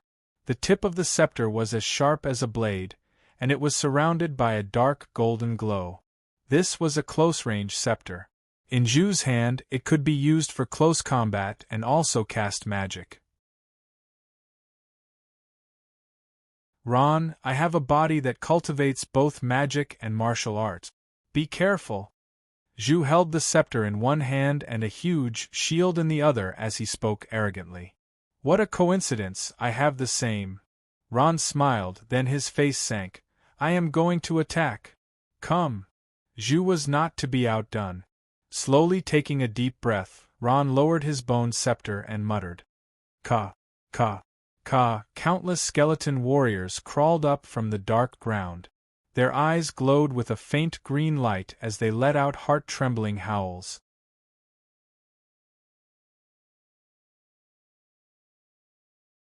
Chapter 345. As soon as the battle began, the audience cheered as if they were on steroid. Their cheers filled the entire sky. Everyone, this is a pornographic novel. Familiar. Kill him. Ron waved his bone staff and ordered the powerful undead creatures to pounce on him like wolves and tigers. At this time, the skeleton warriors that Ron summoned were very different in appearance from the first time he summoned them. Those skeleton warriors were covered in heavy armor and held huge battle axes in their hands. Their strength was no longer the same as before. Zhu Xun's eyes narrowed. He had fought Ron many times, so he didn't think these skeletons were weak. He tensed up. Zhu Xun lowered his hand and took the lead, attacking the skeletons madly. Boom! Boom! Boom! Zhu Xun's heavy scepter struck a skeleton warrior and sent it flying. Zhu Xun's strength was so great that the skeleton warrior was reduced to dust. A skeleton warrior turned into smoke and disappeared, followed by a second, a third. Zhu Xun's martial arts were amazing. His scepter danced up and down, and lightning flashed in the arena. None of the skeleton warriors were a match for him. Before long, more than half of the skeleton warriors that Ron had summoned had disappeared. Zhu Xun's martial arts have improved again. Sarah's eyes lit up. Who knows, he might be able to achieve better results this time. Li Jia smiled. That's not necessarily true. Ron hasn't used his true strength yet. Those skeletons look weak, but they're not easy to deal with. Almost all of the skeleton warriors had disappeared, but Ron didn't panic. He chanted an incantation, and before long, another large group of skeleton warriors crawled up from the ground. When the skeleton warriors appeared again, Zhu Xun gasped. This time, he felt that this so-called necromancer was very difficult to deal with. Zhu Xun, kill as many as you want. I can tell you clearly that I can summon an endless number of skeletons. Ron chuckled. He then waved his hand. Kill him for me, roar. The skeleton warriors let out a strange cry, and the giant axes in their hands flashed with a cold light as they charged forward again. What a troublesome fellow! Zhu's heart sank. Come on, it's time for me to show off some of my strength. He took a deep breath and slowly raised the scepter in his hand. In an instant, his face became extremely serious. At this time, his battle robe fluttered without wind, and a powerful aura spread out from his body. When his aura reached its peak, he made his move, concentrated lightning. A blue arc of lightning burst out from Zhu's body, and in an instant, it covered the entire stage. The blue light flashed, and Zhu's surroundings were filled with a powerful energy. This was one of the beastman's lightning-type battle technique. The skeleton warriors closest to it were instantly turned into ashes. The lightning continued to spread, and before long, all of the skeleton warriors were annihilated. What? Ron was shocked. He hadn't expected so many skeleton warriors to be wiped out in an instant. At this time, all of the skeleton warriors in the arena had been destroyed. Only Ron stood there alone. Chance. Zhu gritted his teeth. He had already seen Ron's fighting style, and he had secretly analyzed it. Everyone knew how powerful Ron's skeletons were, so he couldn't give him a chance to summon them. Lightning Strike, a powerful lightning-type battle skill, was used. At this moment, Zhu turned into a beam of lightning. His speed was extremely fast, and he appeared in front of Ron in an instant. He raised his heavy scepter high and smashed it down. The tip of the scepter flashed with lightning. Par par pa, bone shield. It was too late to use the haze spell, so Ron could only use the bone shield to defend. A huge shield the size of half a person appeared in front of Ron, with a sinister skull engraved in the middle of the shield. Boom! A muffled sound came from the arena. It was the sound of Juju's scepter hitting Ron's bone shield. It was as if a whirlwind had appeared in the arena, and then a tyrannical lightning spread out. Boom! Boom! A huge magnetic field formed around Ron. Lightning scattered down, and the hard ground began to collapse and crack. What? At this time, Ron was shocked. Although he had defended against Juju's attack, he could feel an extremely dangerous power passing through the giant bone shield towards him. Bang! Ron's body emitted a dazzling light. In the next moment, he was sent flying. He rolled a few times in the air, and fell heavily on the ground. Ah! Exclamations came from the audience. Ron! Mullen exclaimed loudly. She lost her composure and stood up. How could this be? I clearly blocked it. Ron struggled to get up. The corner of his mouth was stained with blood. This time, he was seriously injured. The injuries on his body were secondary, but at this time, he couldn't understand. At this time, Ron slowly said, "Strong power? It can actually pass through my shield. What kind of power is this?" Juju smiled. "I'm not afraid to tell you. This is the power of lightning." You are not familiar with the power of lightning. No wonder. The power of lightning does not exist in the human world. Humans could only cultivate 3 types of elemental power: fire, water, and earth. Humans could not cultivate the power of wind, lightning, and poison. Similarly, beastmen could not cultivate the power of fire, water, and earth. Therefore, Ron had never seen the power of lightning. So this is the legendary power of lightning. I read in the book that the power of lightning can be transmitted. It ignores physical defense. It is indeed so. Ron secretly took a breath and said, "The power of lightning is indeed worthy of its reputation." At this time, he remembered that Shea's unicorn used the power of lightning. But at this time, he did not have Speck to block in front of him. Juju smiled. "I cultivate lightning magic." Ron, admit defeat. Humans cannot withstand a single blow from the powerful power of lightning. With that, he did not waste any more words with Ron. He waved the scepter in his hand and rushed forward. Lightning strike. The current Ron did not dare to take the attack head-on. He waved the bone scepter in his hand, and his body turned into a black fog and disappeared. Juju was a little annoyed that he could not hit him. At this time, he saw Ron's figure appear behind him. "Damn it, where can you run to?" Juju sneered. He raised the scepter and a bolt of lightning chased after Ron. Lightning chain. Boom! Ron's body just appeared, and it was as if he was struck by lightning. His body stopped in midair. Under the powerful electric current, he was electrocuted in an instant. Ah! Ron let out a scream and fell to the ground. He could not stop twitching and his eyes rolled back. The clothes on his body burst open and his skin cracked. Traces of blood seeped out. He did not die. Juju frowned. He was quite surprised by the strength of Ron's body. Do you think that you can escape? Let me tell you, the speed of lightning magic is the fastest. Juju smiled. No matter where you run to, it will be useless. Damn it. Ron gritted his teeth. He wanted to get up, but he quickly fell down. The electric current kept flowing in his body. At this time, he had lost the ability to fight. Juju was expressionless. He walked over step by step and said, "Do you feel weak all over? Do you not feel stable? Not bad, the power of lightning can even numb your body." When he was talking, Juju had already arrived in front of Ron. He pointed his scepter at Ron and sneered, "Admit defeat, Ron. In front of my lightning power, you have no chance." Ron lost. He lost so fast? Isn't he very strong? Zhu Zhu is stronger than him. Seeing the outcome of the battle, the spectators started to discuss.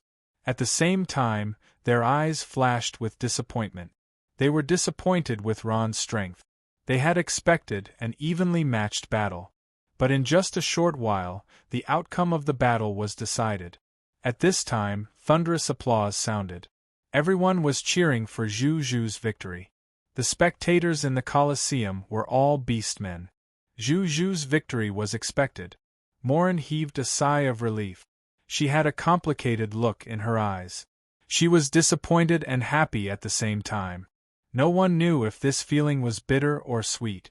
In the central box of the Colosseum, Sala was grinning from ear to ear. Zhu Zhu won.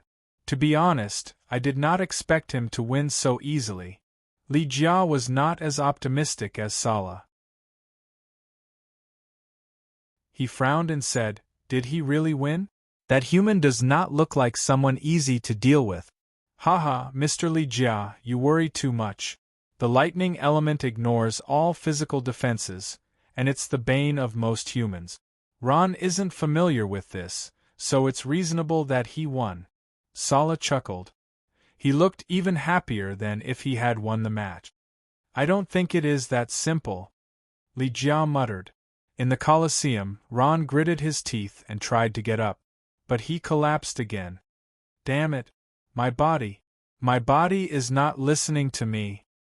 "Haha, Ron, are you still not going to give up? The paralysis from the lightning power is not something that can be dispelled in a short time." Zhu Zhu sneered.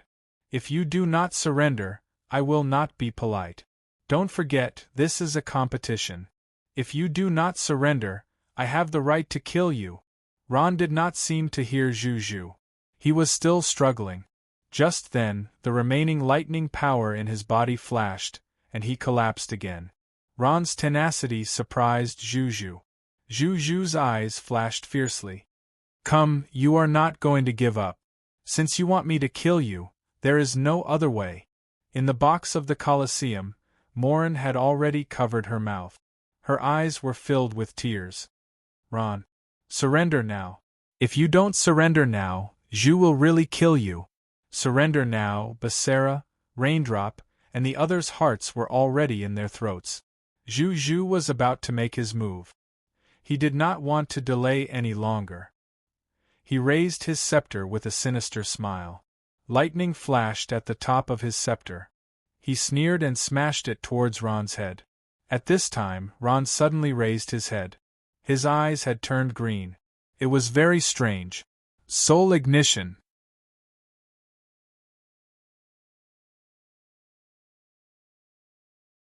Chapter 346.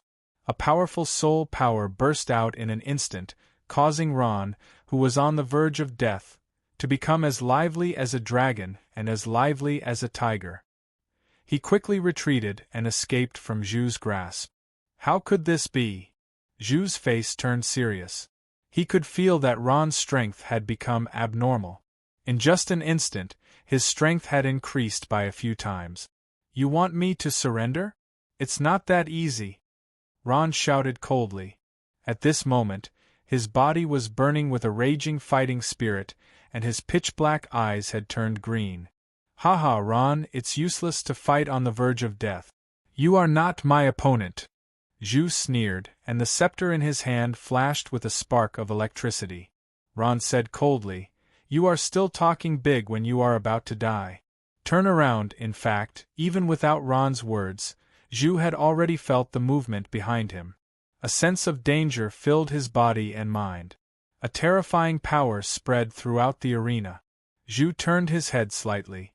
From the corner of his eyes, he saw a huge figure appear behind him. It was 3 meters tall, and it was wearing heavy armor. It was like an invincible fighting machine in front of him. It was emitting a terrifying power. The Dread Knight. Ron had used soul ignition to break through to the master level. From there, he could summon this powerful and terrifying undead. In an instant, Zhu's eyes widened. He could not forget how this terrifying undead creature had trampled on the powerful Medusa. Even he felt that it was a difficult opponent to deal with. At this moment, the Dread Knight moved. He raised his huge sword that was 2 meters long and charged at Zhu. The heavy iron hooves stomped on the huge green stone floor. It was as loud as thunder. The Dread Knight's body was as heavy as steel, but his speed was not slow. In just a moment, the Terror Knight had already rushed in front of Zhu. He raised the huge sword in his hand and slashed it down towards Zhu.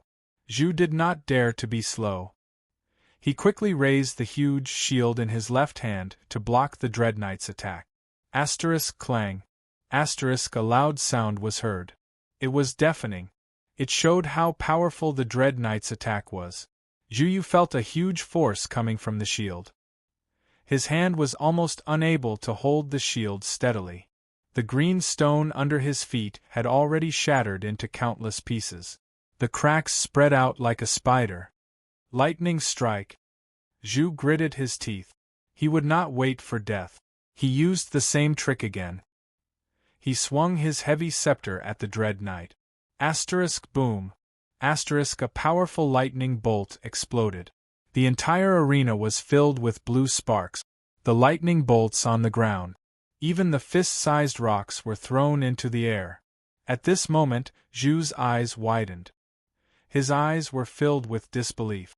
One step, just one step. Under Zhu's powerful lightning power, the terrifying steel behemoth in front of him only took a single step back. The Dread Knight didn't seem to be injured. It swung its heavy sword and charged at Chase again. What a powerful summon! He's actually fine after taking such a blow from Zhu. Zhu was not the only one. The orcs in the audience were talking. Their eyes were filled with admiration for the Dread Knight. Damn it! How is this possible? Zhu was not willing to give up. He waved the scepter in his hand again and again, casting one powerful lightning spell after another. Chain of lightning. Chain lightning. Lightning strike. But it was all in vain. The powerful lightning energy flowed through the Dread Knight's body. It paused for a moment before it pounced again. This time, Zhu was not so lucky. Asterisk boom. Asterisk Zhu's body was blown away. He landed heavily on the ground.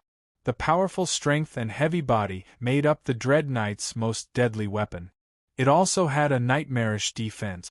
It was the undefeatable battle puppet of the necromancer. Zhu struggled to get up. At this time, he was already slightly injured. Although the injury on his body was not serious, his self-esteem had suffered a heavy blow. At this time, Ron's voice came into his ears. Surrender! Zhu turned his head in surprise. He saw Ron's calm expression. It was as if he had already defeated him. You don't stand a chance. Zhu's face sank. His eyes were filled with fear as he looked at the Terror Knight. He finally understood that he was no match for the undead creature. It was too strong. Even if he used his most prided lightning magic, he still could not defeat it. In the face of such a terrifying opponent, Zhu could not help but have the urge to surrender. No. I carry the hope of the beastmen. How can I surrender? Zhu gritted his teeth and shook his head. He looked at Ron with determination. I will not surrender. Never. If you don't surrender, you will die. Ron's eyes narrowed. He would not give Zhu another chance. He waved his scepter and ordered the Dread Knight to charge. At this moment, Zhu's expression had calmed down. He began to chant a magic spell. At this time, a hexagram appeared on the ground and quickly expanded. From the hexagram on the ground, a huge creature slowly rose up. Its body was over 4 m long, and it was comparable to the Terror Knight. Its slender neck was connected to a disproportionately large head, and its mouth was filled with sharp teeth that looked like razor blades. Its 4 large claws glinted coldly, and a pair of huge wings flapped lightly, causing a gust of wind to blow across the ground. This is the rank 9 Dread Dragon. Zhu has finally taken out his trump card. Someone in the audience shouted. Come on, Porn. Zhu. Kill him. Kill this human. When it came to the Dread Dragon, the audience finally got excited. They shouted and cheered for Zhu. For a moment, the orcs' morale was boosted. Flying Knight was a class unique to the Beastmen. It was similar to the Dragon Knights of the human race. However, the Dragon Knights of the human race mostly rode earth dragons, while the Beastmen rode flying dragons that were unique to the Beastmen. Of course, they were also earth dragons and were far from being a real flying dragon. Flying dragons belonged to the sacred domain. The orcs class, Wyvern Knight, belonged to the sacred domain. This was the dream of countless flying knights. Zhu was no exception. The king of Serra had high hopes for Zhu.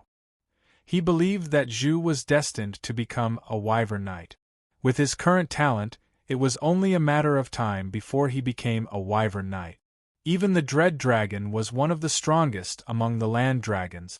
Being able to tame the Dread Dragon proved that Zhu's strength was not to be underestimated. This is the Dread Dragon that suddenly appeared in front of Ron, stunned. At this moment, Zhu gave an order. The Dread Dragon flapped its huge wings and shot up into the sky like a rocket. The opponent was already in the sky. The Dread Knight did not have any means to control the air. He could only move around on the ground, looking for an opportunity to attack. At this moment, Ron was dumbfounded. How was he going to fight this battle? In the central box of the Colosseum, Li Jia looked at the Dread Dragon that was circling in the sky. He had a thoughtful expression on his face. Dread Dragon. It seems like Zhu is going to be serious, Sarah laughed. This time, Ron is going to suffer. At this moment, Ron was at his wits' end. At this moment, a dragon roar came from the sky. Zhu was riding on the Dread Dragon and turned around in the sky. A glaring light blasted towards him. No! Ron shouted in his heart. He rolled on the ground and dodged the attack. As soon as he dodged the attack, he saw a big hole in the ground where he was standing. That was close. Ron crawled up in a sorry state. When he saw the big hole, he could not help but be shocked. After failing to hit the target, he turned around and attacked Ron again. Zhu's tactic was very effective. At this moment, his target was not the Dread Knight but the controller of these undead creatures, Ron. Boom! Boom! Boom! Countless bolts of lightning fell, and under the intense bombardment, Ron could only cover his head and flee like a rat. The Terror Knight beside him, with its powerful combat power, could only circle around in place. Without any means of air control, it could do nothing. Skeleton Magician. In this critical moment, Ron chanted a spell in his heart. At this moment, only the Skeleton Magician could counter Zhu, who had the ability to control the air. Dozens of Skeleton Magicians were summoned. They were wearing complete magic robes. If it were not for their black eyes, one would think that there was a row of magicians. The Skeleton Magicians raised their staffs, and magic spells flew into the sky. Beautiful smoke bloomed in the sky. Awesome! This is awesome! The two of them fought fiercely, and the audience cheered. They felt lucky to be able to watch such an awesome battle. Annoying magic! Zhu cursed in his heart. However, a smile soon appeared on his face. Unfortunately, these magic spells are useless against me. Zhu was right. Ron had also noticed that the low-level magic spells cast by the Skeleton Magicians were not effective against the Dread Dragon in the sky. Most importantly, the Dread Dragon had the bloodline of dragons, so it was immune to magic spells. Roar! A dragon breath came from the sky. The Dread Dragon swooped down like an eagle. It opened its mouth and breathed out a powerful dragon breath. Dozens of Skeleton Magicians turned into ashes in the hot dragon breath. The Wind Rider riding the Dread Dragon had the upper hand in the battle with Ron. At this moment, he was cheered like a hero by the audience. Ron was not discouraged by Zhu's attack in the sky. At this moment, his eyes flashed with determination. Come, this is the only way. At this moment, a black light appeared on the ground, and a huge gargoyle flew into the sky.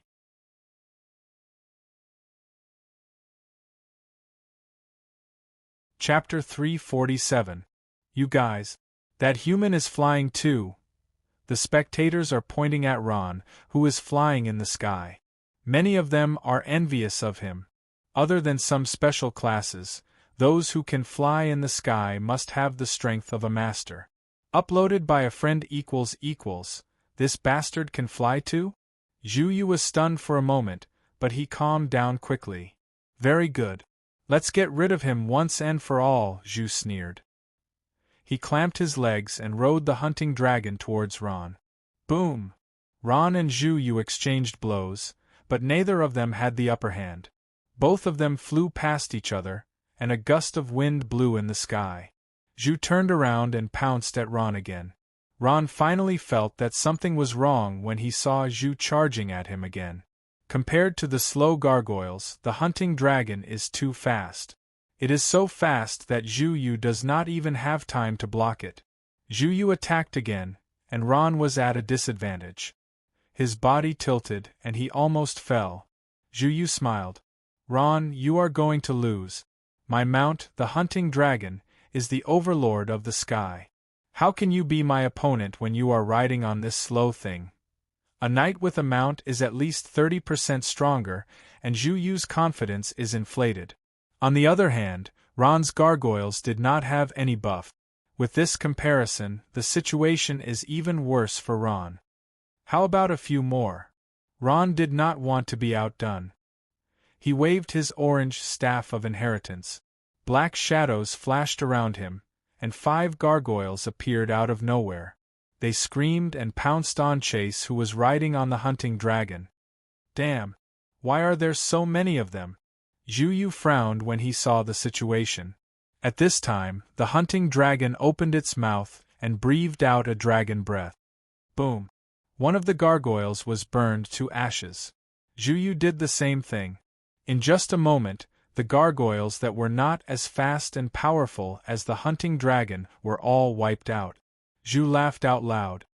Ron, in an aerial battle, quantity cannot make up for the difference in quality. You should know that. After that, Zhu launched another storm-like attack. This time, Ron was once again at a disadvantage. Come on. Zhu, kill him! Kill this human! Fight hard for the orcs. The aerial battle above the arena caught everyone's attention, and almost all of the orc spectators started cheering. In the box in the center of the Colosseum, Li Jia and Sarah heaved a sigh of relief. They looked at each other, and Li Jia smiled. Looks like Zhu Yu is going to win. He has successfully controlled the pace of the battle, Sala smiled and said. That's right. If we win this round, our Beastmen race will definitely be in the top 3 of this year's Young Strongest tournament. Everyone thought that Zhu Yu had already won. Ron was completely suppressed by Zhu. At this moment, his entire body was covered with wounds. Even one of his arms was broken by Zhu's heavy scepter. He could barely lift it up. However, he gritted his teeth and did not give up. At this moment, a wave of dizziness came from Ron's head, and he was shocked. What happened? When Ron's consciousness entered his body, he was shocked when he felt that his soul was extremely weak. He saw that his soul was desperately releasing powerful soul energy. At the same time, his soul was gradually weakening. It had become much dimmer and almost disappeared. Even with the soul ring, his soul energy was still rapidly depleting. Ron knew that when his soul energy was completely depleted, he would fall into a deep sleep like last time. He did not know when he would wake up again. There's no time. I have to defeat him quickly. Ron's heart was filled with a sense of urgency. He looked at Zhu Yu, who was preparing to attack. Zhu Yu had the upper hand. Ron was at a loss. Was it really that easy to defeat him? Should he fight? Or should he surrender? Ron's thoughts started to waver. At this moment, he glanced at the heavy figure on the ground from the corner of his eyes. The Terror Knight was like a warrior waiting for orders. It was slowly moving. I got it. Ron had an idea. He relaxed his brows and looked at Zhu Yu with a determined gaze. Zhu Yu focused his gaze. His dark eyes suddenly turned into a strange green color. He was releasing a vast amount of soul energy. Terror. The curse technique Terror was used in Ron's eyes. In an instant, the entire arena was shrouded in a strange atmosphere. This atmosphere made everyone feel uncomfortable. Li Jia and Sala were shocked. They looked at each other. As experts, they could not hide anything from them. Although they knew that something was wrong, they did not know what was going on. Zhu Yu did not feel anything. He rode on the hunting dragon and made a circle in the air before flying back. He was enjoying the feeling of the wind. At this moment, something unexpected happened. The hunting dragon under Zhu Yu suddenly roared, as if it had gone crazy. It lost control. Zhu Yu was shocked. What's wrong? He was trying his best to read pornographic novels. He was trying to control the hunting dragon.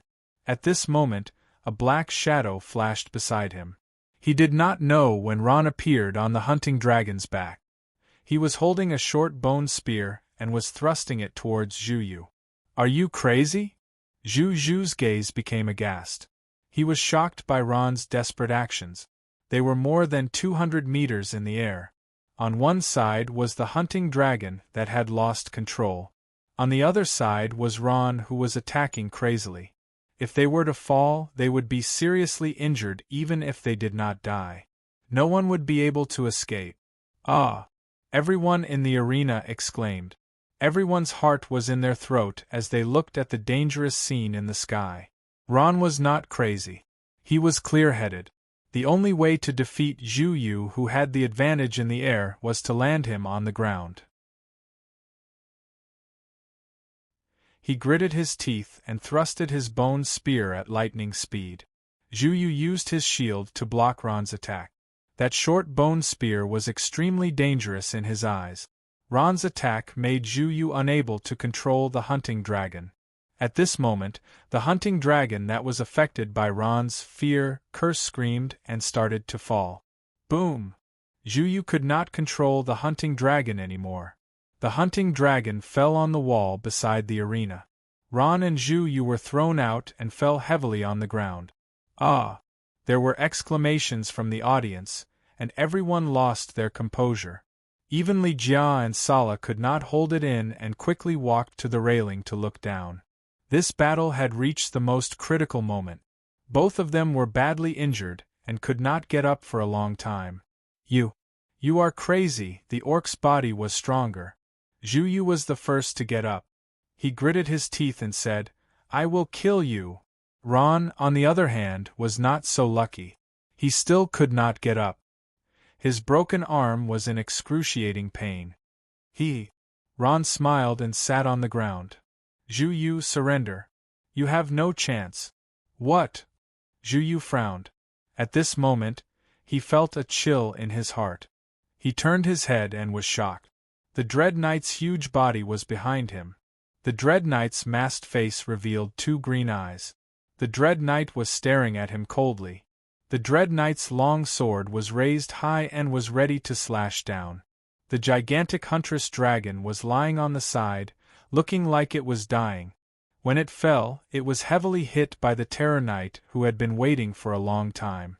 Although it was not dead, it was not too far away. No matter what, it was impossible for it to fly. Without his mount, Zhu Yu had lost all hope of winning.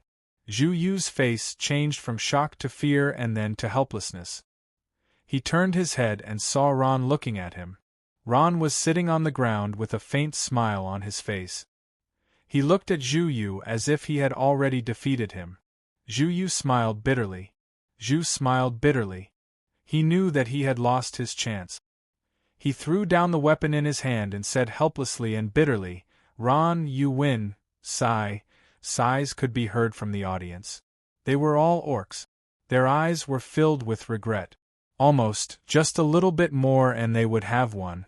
Li Jia and Sala looked at each other and shook their heads with a bitter smile. The battle had taken a turn, and the result was unexpected. Although they were not happy, the rules were the rules. They could only accept reality. After deactivating Soul Burn, Ron's vision turned black. He almost fainted. The orc judge walked out and held Ron's arm. He announced that he had won. At this time, Zhu Yu walked over and looked at him. He nodded and said, "Ron, you are very strong. But the next time I meet you, I will not lose. I'll be waiting," Ron said calmly. In the contestant lounge, Ron saw Molen, who had a happy expression on her face, and gave him a big hug as soon as they met. "Ron, you did well," Morin said with a smile. But when she said that, there was a hint of sadness in her eyes.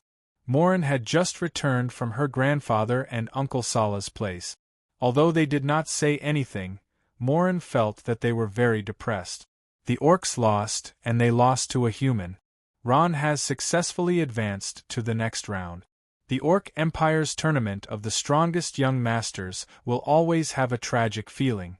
In the next round, Zhu Yu will be lucky if he can maintain the 5th position. After all, there are 3 other magical beasts fighting for this position. Ron will have to face an even crueler challenge. After 2 days, Ron appeared in the contestant lounge again. He is going to face the second round of the top 8. Today, he is wearing a brand new black robe. He looks very energetic. Morin is also sitting in the lounge. She is talking to Ron. At this time, a human warrior quickly walked over and whispered a few words in Morin's ear. Emolan first listened carefully, and then a look of surprise appeared on her face. After Molen heard this, she smiled and gave the human prostitute a large sum of money. The latter thanked her profusely and left. Molen walked over with a smile. "Ron, let me tell you a piece of news." Ron looked up and smiled. "Okay, I'm listening." Morin blinked and said, "Today your opponent sent news. He has forfeited." "Forfeited?" Ron's eyes widened in surprise. In the second round of the top 8, Ron's opponent is a level 9 magical beast, Lightning Leopard. It has dazzling speed and natural lightning magic. It is one of the top level 9 magical beasts. However, when it knew that its opponent is Ron, it wisely chose to forfeit. Even the level 10 magical beast Medusa was defeated by this human. It knows that it has no chance. "So, I'm in the finals now?" Ron was surprised and happy. "Of course." Morin smiled and said, "Now that you are in the finals, you are the real second place." Ron was immersed in joy. Being second place in the top 8 is a great achievement for many people, but Ron is still not satisfied. "So, I still have to defeat an opponent. Who is he?" Molen pondered for a moment before replying, "Although there's still a competition to be held, the answer is already out." She looked up at Ron and said slowly, "If I'm not wrong, your final opponent in the finals is that poison scorpion lion, Napa."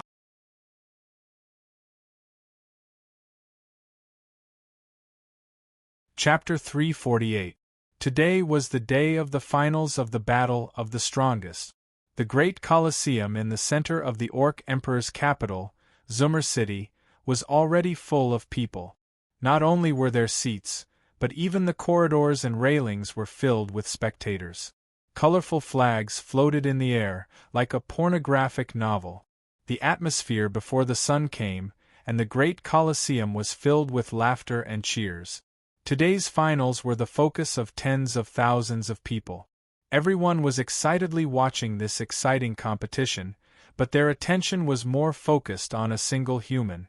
Ron, who claimed to be the inheritor of ancient undead magic, became the focus of everyone's discussion. Compared to this human, the ancient undead magic was more interesting. In the large box in the center of the great Colosseum, the VIPs had already been seated. Compared to the packed boxes everywhere, this place seemed a little empty. Those who were able to come to this box were all important figures of the Orc Empire. Li Jia sat in the center, and the Beast Emperor Sala sat below him. Today, he was wearing an official emperor's robe, and there was an unfathomable dignity on his serious face. Prince Dutton and the Thorny Flower tribe's great wizard Morin were also invited into the box. Dutton didn't have the right to attend today. He was ordered by Sala to go home and reflect on his actions. Sala forgave her younger brother for the sake of the beastmen and allowed him to sit in the private room. At this time, Sala smiled and said, "Mr. Li Jia, who do you think will win this competition? Ron? Or that poisonous scorpion lion?" Morin listened and pricked up her ears. With the strength of a divine powerhouse, it was rare for them to make a wrong judgment. She wanted to hear her grandfather's opinion. Li Jia thought for a while, and shook his head with a bitter smile. "I don't know either. The result of this competition is unpredictable. Why?" Morin couldn't help but ask. Li Jia glanced at her and smiled kindly. From the surface, the poison scorpion lion is naturally stronger as a magical beast. However, the undead magic that the human cultivates is extremely strange.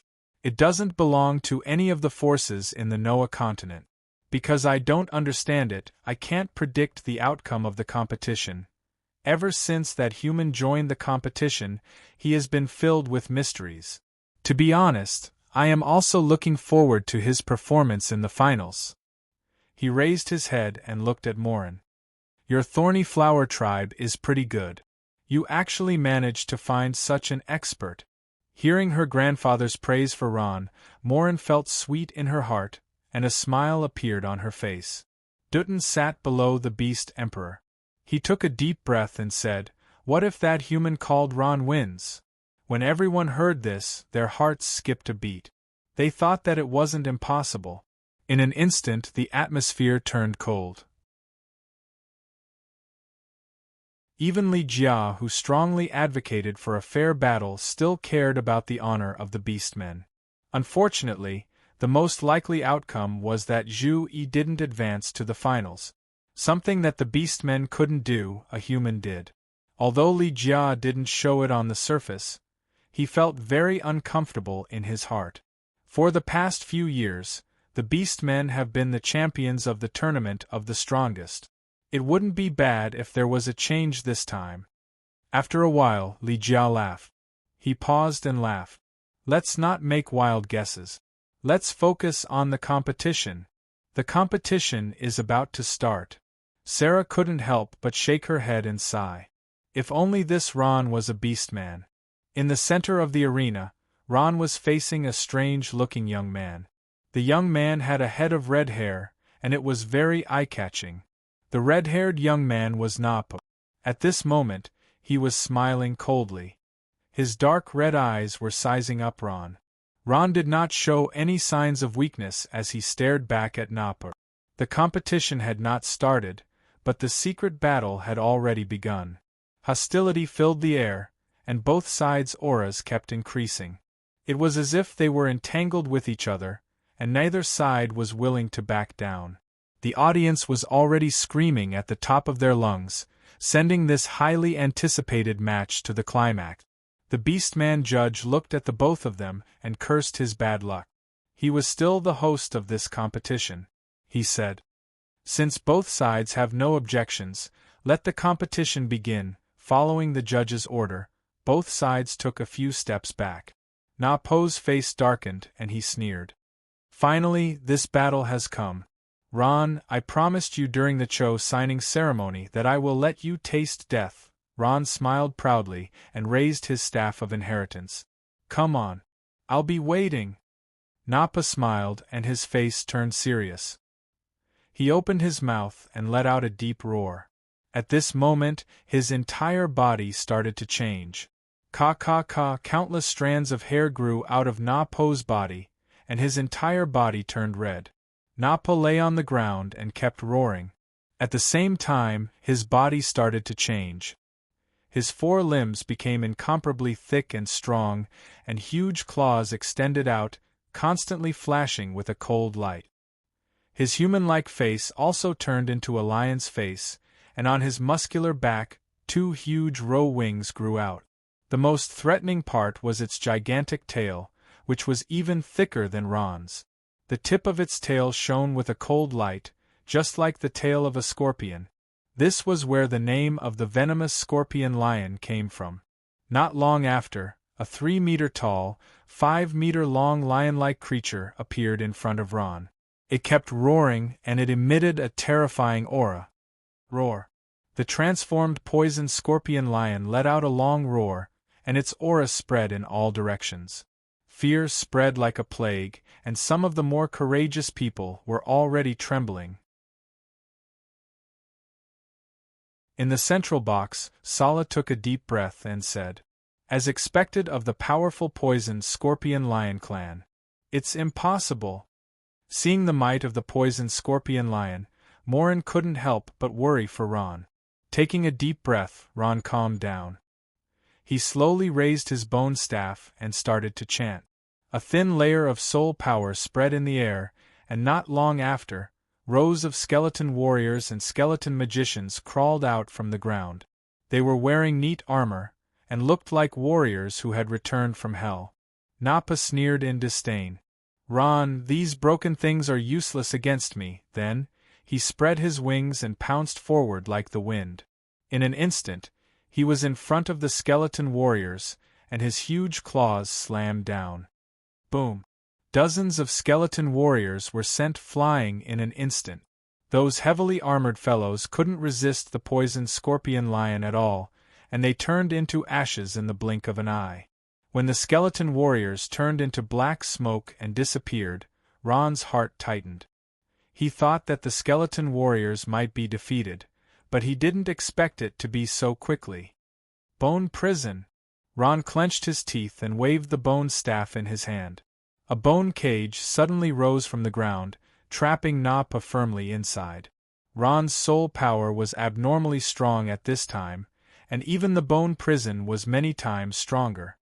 Blast him away! Ron's eyes were cold. He pointed his bone staff forward like an army commander, and shouted at Nappa trapped in the bone prison. Countless magical elements gathered in the hands of the skeleton magicians. They stretched out their withered hands, and countless spells flew into the air. Boom, boom, boom! A series of explosions rang out, and large amounts of smoke and dust rose from the center of the arena. The skeleton magicians constantly changed directions, and the spells in their hands were continuously thrown in Nappa's direction. Using the bone prison to trap his opponent, and then having the skeleton magicians bombard him with spells. Ron perfectly demonstrated the tactics of the necromancers. At this time, the arena was filled with thunderous applause. Countless spectators stood up and cheered for Ron. The majority of the spectators had cheered for him yesterday, but today it was the other way around. "It's so colorful, it's so colorful. That human is too strong. Do your best, human, defeat that despicable poisoned scorpion lion." However, there were also people who doubted that the poisoned scorpion lion hadn't used its full strength. It was still too early to win. After a while, Ron ordered the skeleton magicians to stop. He opened his eyes wide, and did his best to find traces of Nappa in the smoke and dust. At this time, Nappa's cackling came from the smoke. "Good tactic, but too bad the power is too weak." It was too late, but it was too fast. In the thick smoke, a green ball shot out like a cannonball at high speed, heading straight for Ron. "No!" Looking at the spinning green ball, a trace of unease flashed through Ron's heart. His intuition told him that the green ball was extremely dangerous. He quickly lowered his body, almost lying on the ground, and dodged the green ball's attack. The green ball landed in the midst of the skeleton magicians, and suddenly exploded, releasing a large amount of green smoke.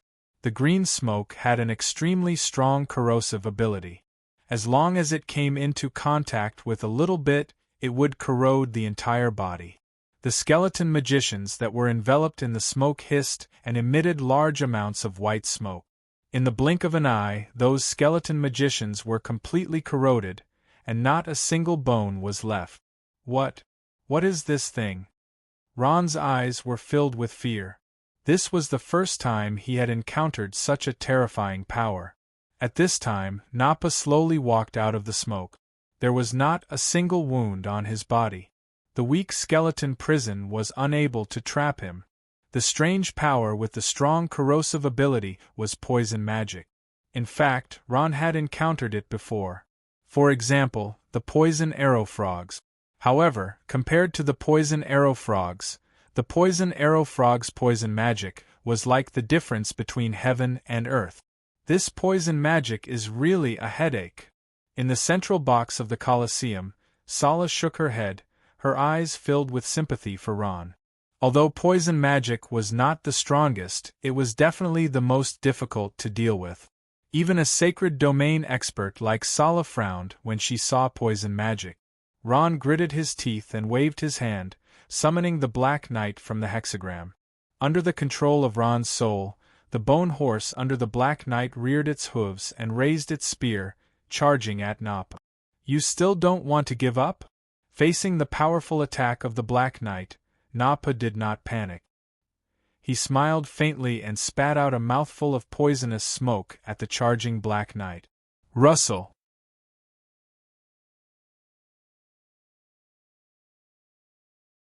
Chapter 349. The powerful poison energy shocked Ron. At this moment, he felt a little helpless. Uploaded by a friend == Nappa smiled maliciously as he walked closer. How is it? Is there anything else you want? Seeing this, Ron broke out in cold sweat. Nappa's strength was too strong. It was a kind of unstoppable strength. At this time, he clenched his teeth. Come, it's time to use the last trump card. Ron had already expected that the battle with Nappa would not be easy. He had thought of using soul ignition, but it was too early. In his mind, Ron's soul slowly rotated, emitting a majestic soul energy. At this moment, as expected, Ron used soul ignition. It was because of the heaven-defying existence of the soul ring that Ron could use soul ignition without restrictions. Otherwise, he would have surrendered earlier. The difference in strength was too great. Ron did not want to surrender. In the end, he still chose to fight to the death. Muffled incantations filled the air, and a strange atmosphere filled the arena. Suddenly, Ron's soul power rose sharply, and a black fog coiled around him, and his eyes turned green. What's going on? His strength seems to have broken through. Is it my imagination? Nappa's heart jumped. He frowned, and he seems to be performing some kind of ritual. Ron raised his hands and chanted even louder. His soul energy rose to a terrifying level. Ron only had one reason for using soul ignition, and that was to summon the Terror Knight. He knew that only something as strong as the Terror Knight could fight against the poisoned scorpion lion. A hexagram that seemed to be summoning slowly appeared in the middle of the Colosseum. Black soul power spun continuously, forming an extremely powerful energy vortex. An intense aura of death seeped out from the center of the hexagram, spreading to the surroundings. He's summoning. Nappa's heart sank. He cursed in his heart, damn it, what is he summoning? What terrifying power! No, I can't let him continue. I have to get rid of him quickly. Magical beasts were sensitive creatures. At this moment, the uneasiness in Nappa's heart grew stronger. He could feel a trace of danger. Nappa let out a low roar, and his body pounced out like the wind. His huge wings spread open, as if he was gliding, increasing his speed. Very quickly, Nappa pounced in front of Ron, opened his huge claws, and slapped down fiercely. Pring! When Nappa's claws touched Ron's shoulder, Ron's entire body turned into a cloud of black smoke and disappeared. Damn it, this guy actually ran away. The feeling of emptiness made Nappa angry. He stared with a pair of blood-red eyes, looking around for traces of Ron. At this moment, Ron's figure appeared not far behind him. At the same time, he chanted the final incantation. Hell's the death god of hell. Listen to my call, I order you become my servants. Wake up, slumbering the god. Wake up, Terror Knight. Suddenly, the six-pointed star shone brightly. An imposing figure slowly rose from it. The Terror Knight was like an indestructible steel fortress standing in front of Nappa. Just from the size alone, it was not inferior to Nappa. It was covered in cold steel armor. The terrifying long sword in its hand flashed with cold light. A strong aura of death filled the entire space. Even the surrounding air became uneasy. It's him. That human summoned that terrifying night. There was a trace of horror on the faces of the spectators. They still had to see how that terrifying steel monster had defeated the rank 10 Medusa. It really is him, Nappa took a deep breath. His lion-like face was solemn. That day, he watched the entire battle between Ron and Palesha. The memory of this terrifying steel monster was still fresh in his mind. In the face of the Terror Knight's terrifying aura, even the poisoned scorpion lion had to be cautious. It slowly lowered its head, preparing to pounce. Its huge claws flashed with cold light. In the central box, Li Jia watched everything quietly. He could not help but sigh. Terrifying power. The necromancer is really powerful. To be able to summon such powerful undead creatures, Sala nodded. The most terrifying thing is that these undead creatures do not care about injuries or death. They do not have fear or cowardice. There are so many of them, and they are very difficult to deal with, Li Jia smiled. That's right. Just based on this, Ron can squeeze into the ranks of the strongest in the Noah continent. He's still so young. I believe that in the near future, he will definitely shine. At this time, Sala frowned and asked.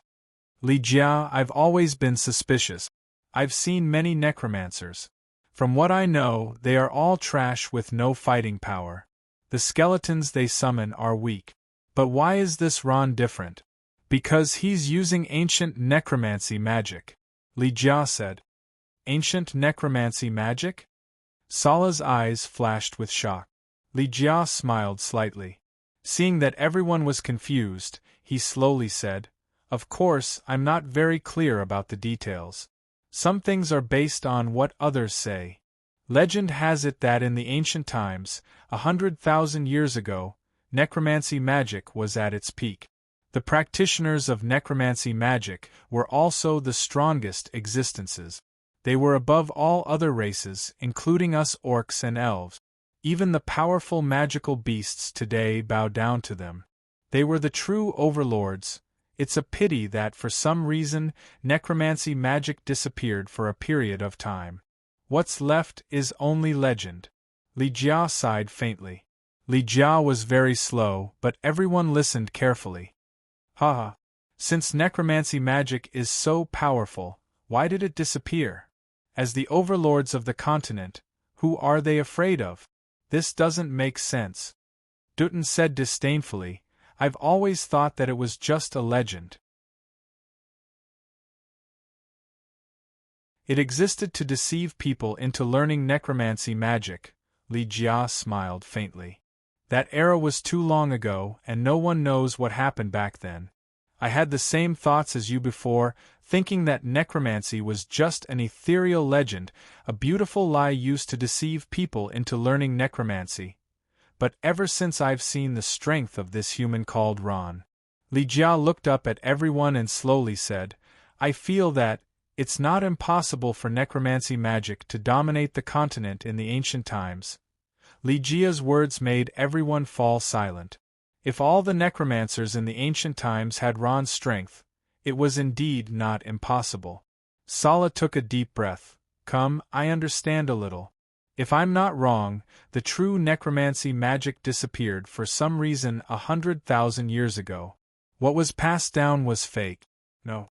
At least, it's incomplete necromancy magic. It's because of the wrong cultivation method that the so-called necromancers now, the ones we call bone slaves, don't have any strength. Sala lived up to her title as the Empress. She guessed everything very accurately. Not bad. Li Jia nodded approvingly. That's what I thought. Sala said, if that's the case, Ron has indeed inherited the true ancient necromancy magic. There's no doubt about that. What we're seeing now is the true strength of ancient necromancy magic. It's indeed very strong.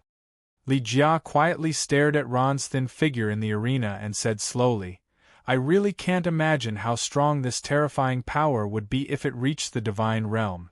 Or what kind of undead creatures would be summoned? If there really was a divine realm in the ancient times, Morin quietly listened to everyone's conversation. At this time, she admired Ron even more. At this time, Morin smiled and said, "Grandpa, Ron is a rare talent. However, it's because he cultivated ancient necromancy magic that he was hunted down by the Council." The Council's order to kill? What's going on? What did he do? Before Emolan could finish, Sarah asked in shock. What did he do? Sala also has a position in the Council.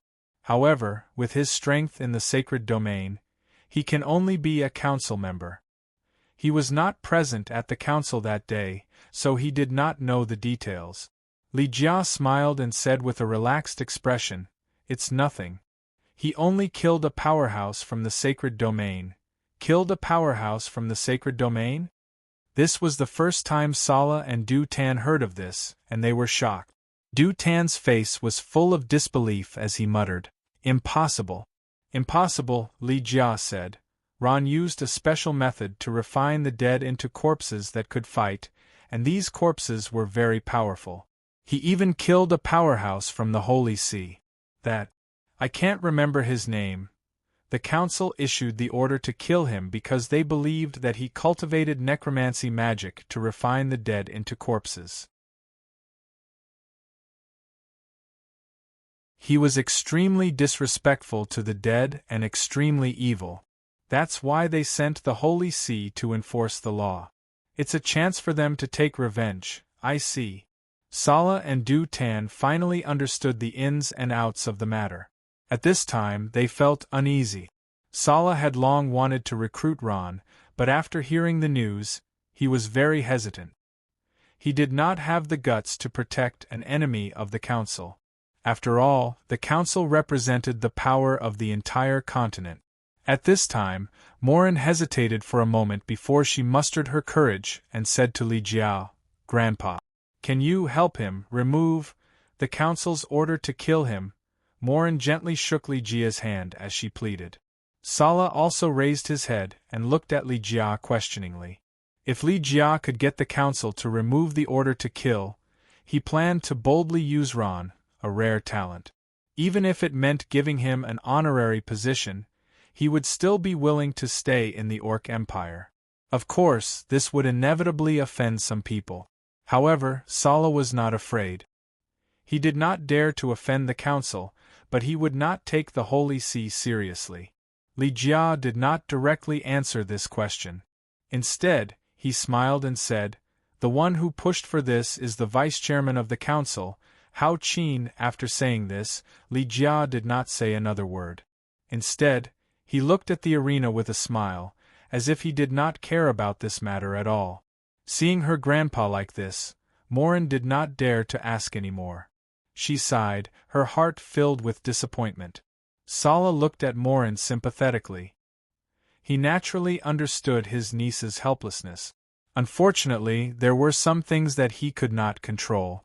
Sala made up his mind. After the battle between the strongest, regardless of the outcome, he must quickly send that ancient necromancer called Ron away. Pornographic novels. You're tuning in to the Phoenix Nights YouTube channel. Don't forget to subscribe and join us on this journey to catch the most captivating stories.